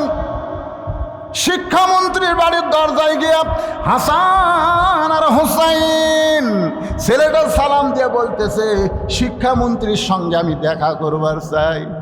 হাসান হোসাইন বলে, কে রে পুচকে, শিক্ষামন্ত্রীর কি দরকার? এই কথা হাসান হোসেন সেই বলতেছে, এমন সময় হযরত আলী ঘর থেকে বাহিরে চলে আইছে। লিল্লাহু আকবার। কোনো প্রোটোকল লাগে নাই, কোনো পিএস লাগে নাই, সরাসরি শিক্ষামন্ত্রী ঘর থেকে বের হয়ে এসে ছোট্ট বাচ্চাকে বলতেছে, বাবু শিক্ষামন্ত্রী তোমার কি দরকার? বলে, আমার বাবাকে হযরত ওমর জেলখানায় বন্দি করেছে। আলী বলতেছে, উমর ফারুক যখন জেলখানায় বন্দি করেছে তখন আমাক দিয়ে কোনো কাম হবে না। ছোট্ট বাচ্চা বলতেছে, আমি যে 3টা ওয়াজ করেছি, যে ওয়াজ করার কারণে হযরত ওমর আমাকে জেলখানায় বন্দি করেছে, ওই মাহফিলে যদি আলী থাকতো তাহলে আমাকে জেলখানায় আসা লাগতো না। তার মানে বোঝা গেল এই ওয়াজের মধ্যে কিছু গুরুভেদি আছে। ধরে কোন কথা ঠিক কিনা? আপনি ছিলেন না বলে আমার বাবাকে জেলখানায় বন্দি করেছে, মেহেরবানি করে আপনি একটু কি যাবেন? আপনি কি একটু যাবেন? একটা ছোট্ট বাচ্চার সঙ্গে হযরত আলী জেলখানার দিকে রওনা দিলেন। জেলখানার দরজায় এসে বেদিন সাহাবীকে দেখলেন, কি এমন ওয়াজ করেছো যে ওয়াজ করার কারণে তোমাকে জেলখানায় বন্দি করে রাখছে? বেদিন সাহাবী বললেন, ইন্নী উহিব্বুল ফিতনা ইকরাহুল হক ওয়া আশহাদু মা লাম আরা। সঙ্গে সঙ্গে হযরত আলী বললেন, আল্লাহু আকবার, আল্লাহু আকবার। তুমি যে 3টা ওয়াজ করছো এর চাইতে হক ওয়াজ এই পৃথিবীতে একটাও নাই। যেরকম সুবহানাল্লাহ। হযরত আলী বলতেছে আল্লাহু আকবার, এর চাইতে হক ওয়াজ পৃথিবীতে একটাও নাই। অসংখ্য সাহাবীর মাধ্যমে তাকে জেলখানায় বন্দি করলো। আপনারা বলেন তো এর মধ্যে কারণ আছে না নাই?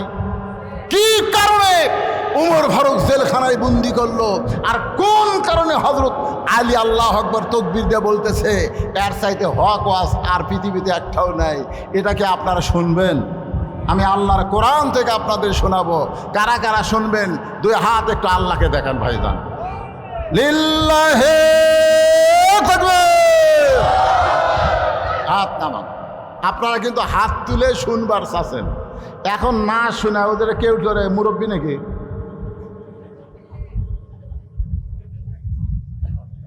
লিমা তাকুলু মালা তাফালুন।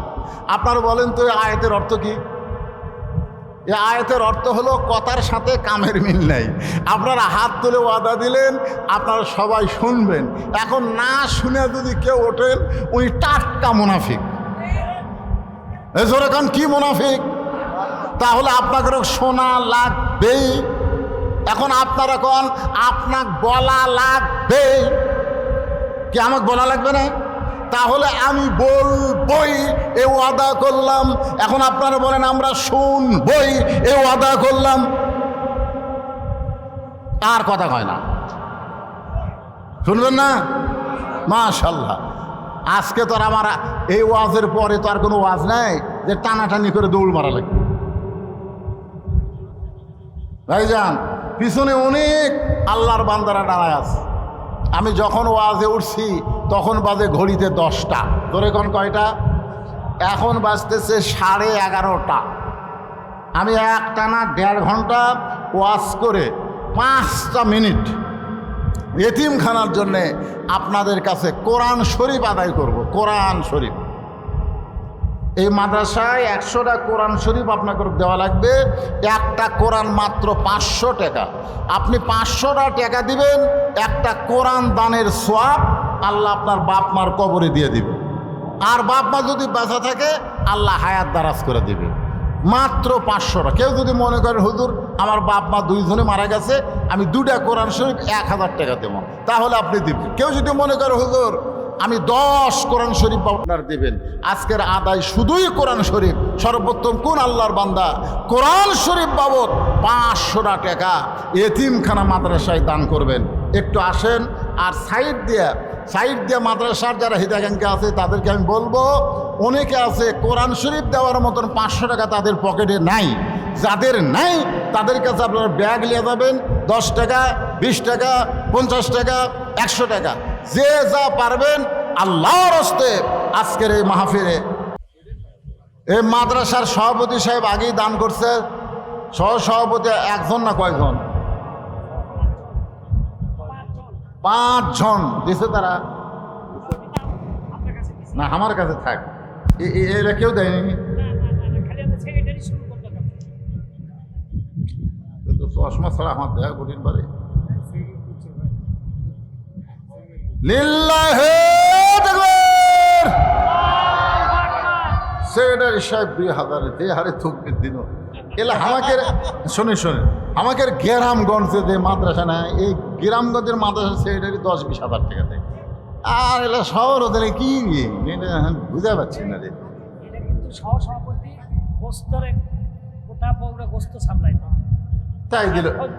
তাই দিল 2000। আমি কষায়ের বিরুদ্ধে ওয়াজ করছি, দেখে রাগ করছি। 1 নম্বর ইউসুফ আলী মিয়া প্রধান উপদেষ্টা আছে না গেছে? চলে গেছে, দেয়নি, আসেনি। ধরেন সেক্রেটারি 2000 টাকা নেন, আল্লাহ কবুল করেন। নাম হলো সাইফুর রহমান রিঙ্কু। আচ্ছা জেলা আসেনি, শিলা নাম এটা আমাকে দিচ্ছেন কি জন্য? হারুন রশিদ সাংবাদিক সাহেব আইছে। আলহাজ ডাক্তার মোহাম্মদ সুলাইমান আলী টাকা দিছে।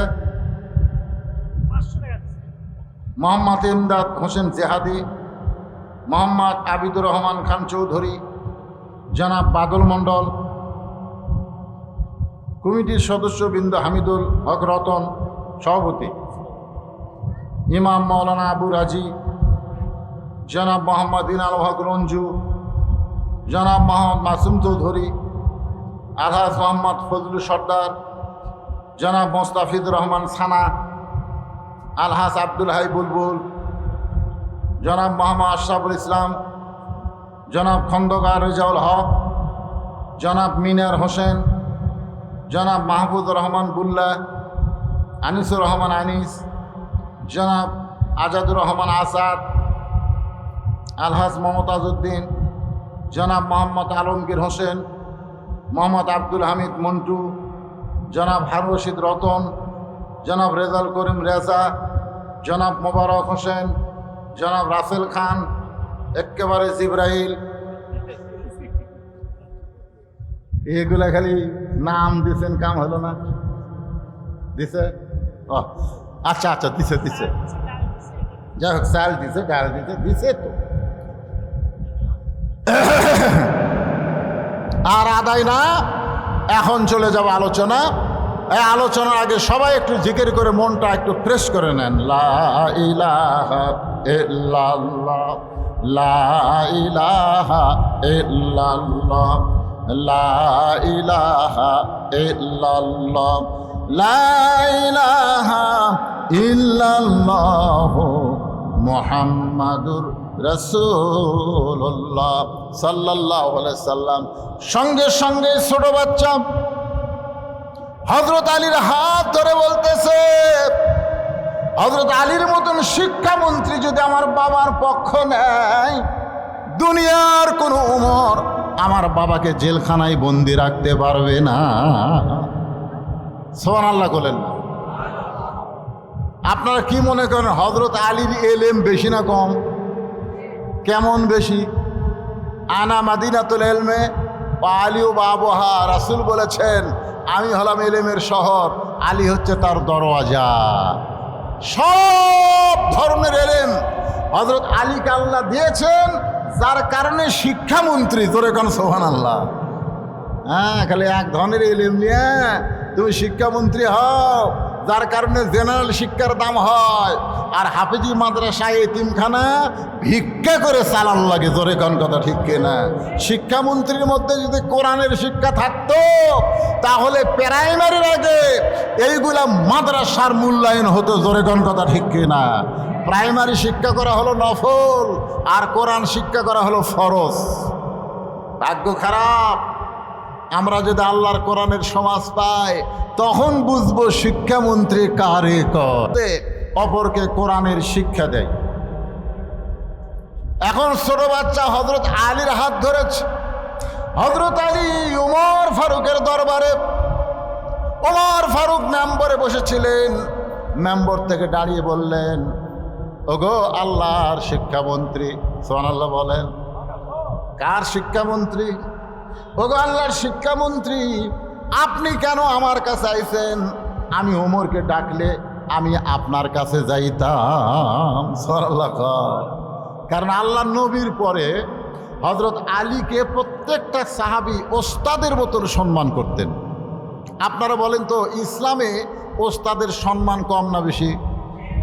এইবারই খালি প্রথম দেখলাম জামিল মাদ্রাসায় ছাত্ররা হুজুরের বিরুদ্ধে আন্দোলন করলো। জোরে কোন কথা ঠিক কিনা? আমি কিন্তু ছোটবেলায় জামিলের ছাত্র ছিলাম। কওমি মাদ্রাসা, হাফেজি মাদ্রাসার ছাত্ররা হুজুরের বিরুদ্ধে আন্দোলন করতে পারে, এইবারই প্রথম দেখলাম।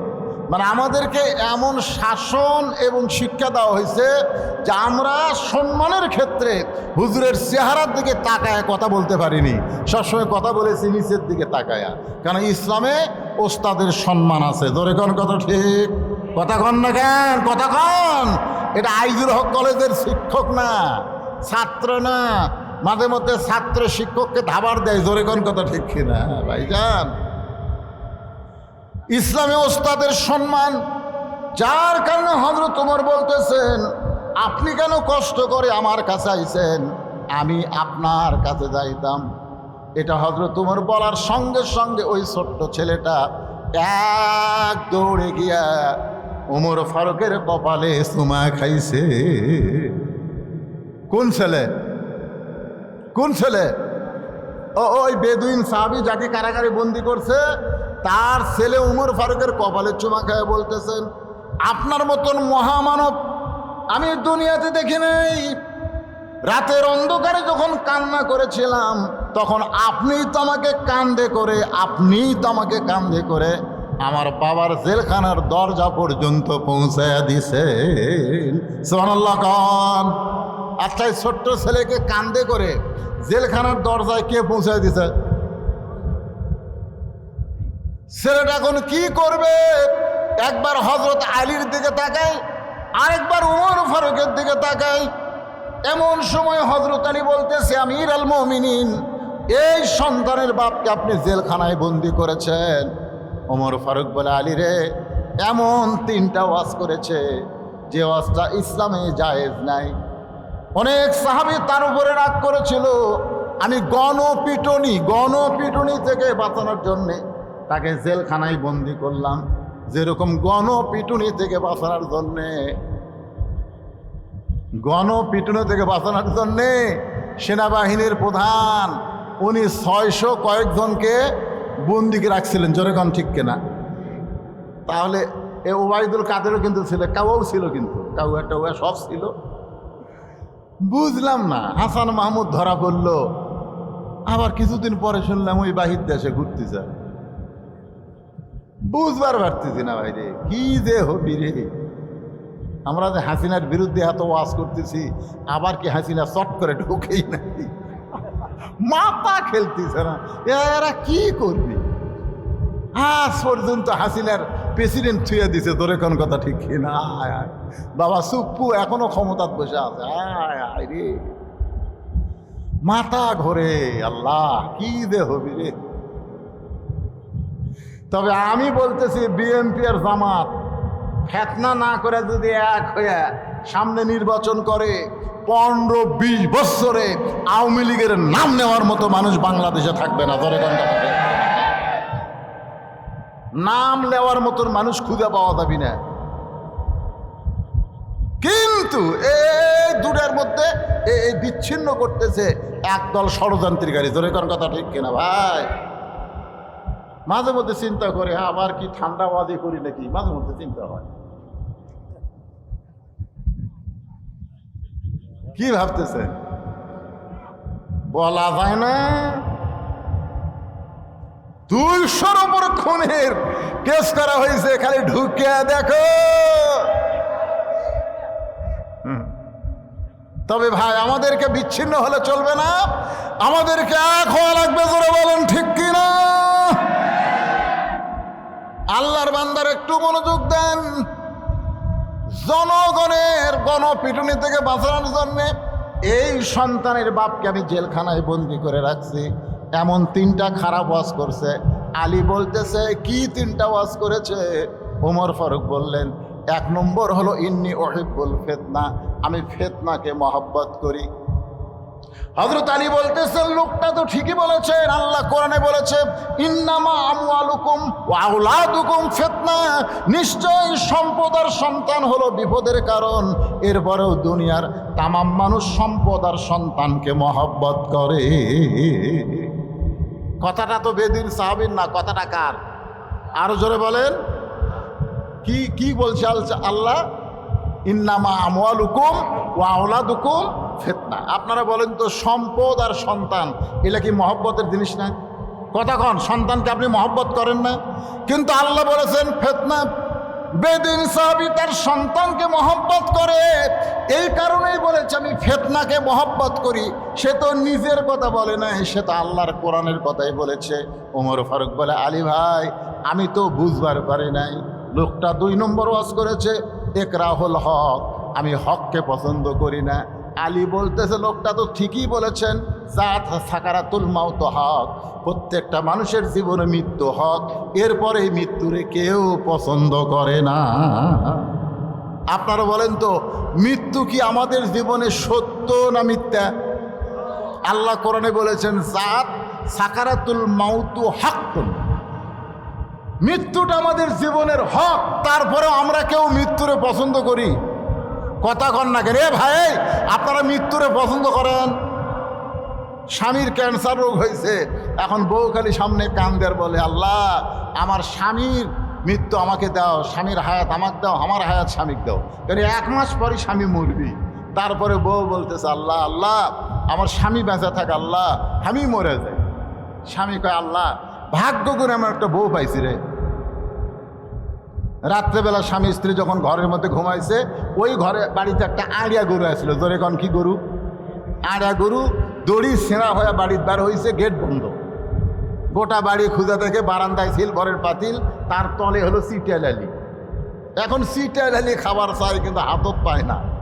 জোর করে তখন মাথা ঢুকাইছে, সিটিয়াল আলি পাশে ঠিকই, কিন্তু ছোট দুটো শিং এই যে সিলভারের পাতিলের কান্দার মধ্যে আটকে গেছে।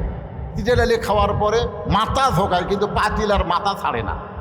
এখন আহেরিয়া গরু গোয়াল ঘরা বাদ দিয়ে স্বামী স্ত্রী যে ঘরে ঘুমায় আছে, ওই ঘরের মধ্যে হো হো করে ঢুকছে। বউ চিল্লায় বলে, বাবা আজরাইল ঢুকছেন যখন, ওই যে আমার স্বামী ক্যান্সার রোগী, চোখত পড়ে না। স্বামী চেতন পায়, বলে কি হয়েছে রে? আজরাইল ঢুকছে, তোমাকে দেখে দিলাম। তুই না দিনের বেলা কইলি আমার হায়াত আল্লাহ তোমাক দেখ, আর তোমার মৃত্যু আল্লাহ আমাকে দেখ। বউ বলতেছে, মরার কথা মুখে বলা যায়, কিন্তু অন্তর থেকে কেউ মরবার চায় না। ধরে কোন কথা ঠিক দিয়ে না। হযরত আলী বলতেছেন, বেদুইন সাহাবী ঠিকই বলেছেন, আমি হককে পছন্দ করিলাম, তার মানে মৃত্যুকে সে পছন্দ করে না। ওমর ফারুক বলে, আলী রে, লোকটা বলেছে আশহাদু মা লাম আরা, আমি না দেখা জিনিসের সাক্ষী মারি। না দেখা কেমনে সাক্ষী দেয়? আলী বলতেছে, শুধু বেদুইন সাহাবী কেন, দুনিয়ার প্রত্যেকটা মুসলমান না দেখে সবাই বলে আশহাদু আল্লাহ ইলাহা ইল্লাল্লাহু ওয়াহদাহু লা শারীকা লাহ। আপনারা বলেন তো, আমরা কি আল্লাহকে দেখছি নাকি? না দেখে যদি আল্লাহকে সাক্ষী দেওয়া যায়, তাহলে বেদুইন সাহাবী তো মিথ্যা কথা বলে নাই। সঙ্গে সঙ্গে হযরত ওমর এক দৌড়ে এসে জেলখানার দরজা খুলে বেদুইন সাহাবীকে বুকের মধ্যে নিয়ে বলতেছে, আলীর মতন শিক্ষামন্ত্রী যদি না থাকতো, তাহলে এই ইসলাম এত দূর অগ্রসর হতো না। এজন্যে ভাইজান, আমাদের সামনে শিক্ষামন্ত্রী, আমাদের এমন একজন মানুষকে চাওয়া দরকার যে সব দিক দিয়ে জ্ঞানী। ধরে কোন কথা ঠিক? আজকের এইখানে আমি দীর্ঘ সময় যে আলোচনা করলাম, আগামী 4 তারিখে সেন্ট্রাল স্কুলে, এই মাসেরই আজকে কয় তারিখ?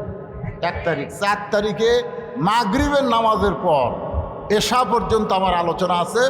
2 তারিখ, 3 তারিখ এবং 4 তারিখ, এই 3 দিন যেখানে আল্লামা সাঈদী হুজুর আলোচনা করেছেন, সেই মাহফিল মাঠটা আবার কোরআন দিয়া চাঙ্গা করা হবে। আপনাদের সকলের দাওয়াত। আল্লাহ সবাইকে উপস্থিত হওয়ার তৌফিক দান করুক। সকলে বলে আমিন।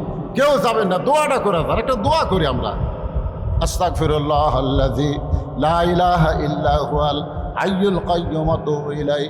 আল্লাহুম্মা আমিন। আল্লাহুম্মা আনতাস সালাম ওয়া মিনকাস সালাম, তাবারাকতা ইয়া যাল জালালি ওয়াল ইকরাম। আয় আল্লাহ তাআলা, কঠিন গরমের ভিতরে তোমার পাগল বান্দিরা রাত 12টা পর্যন্ত এই জান্নাতের বাগানে বসে বসে আলোচনা শুনেছে। মেহেরবানি করে আজকের মাহফিল আমাদের সকলের হেদায়েতের জন্যে, নাজাতের জন্যে, জান্নাত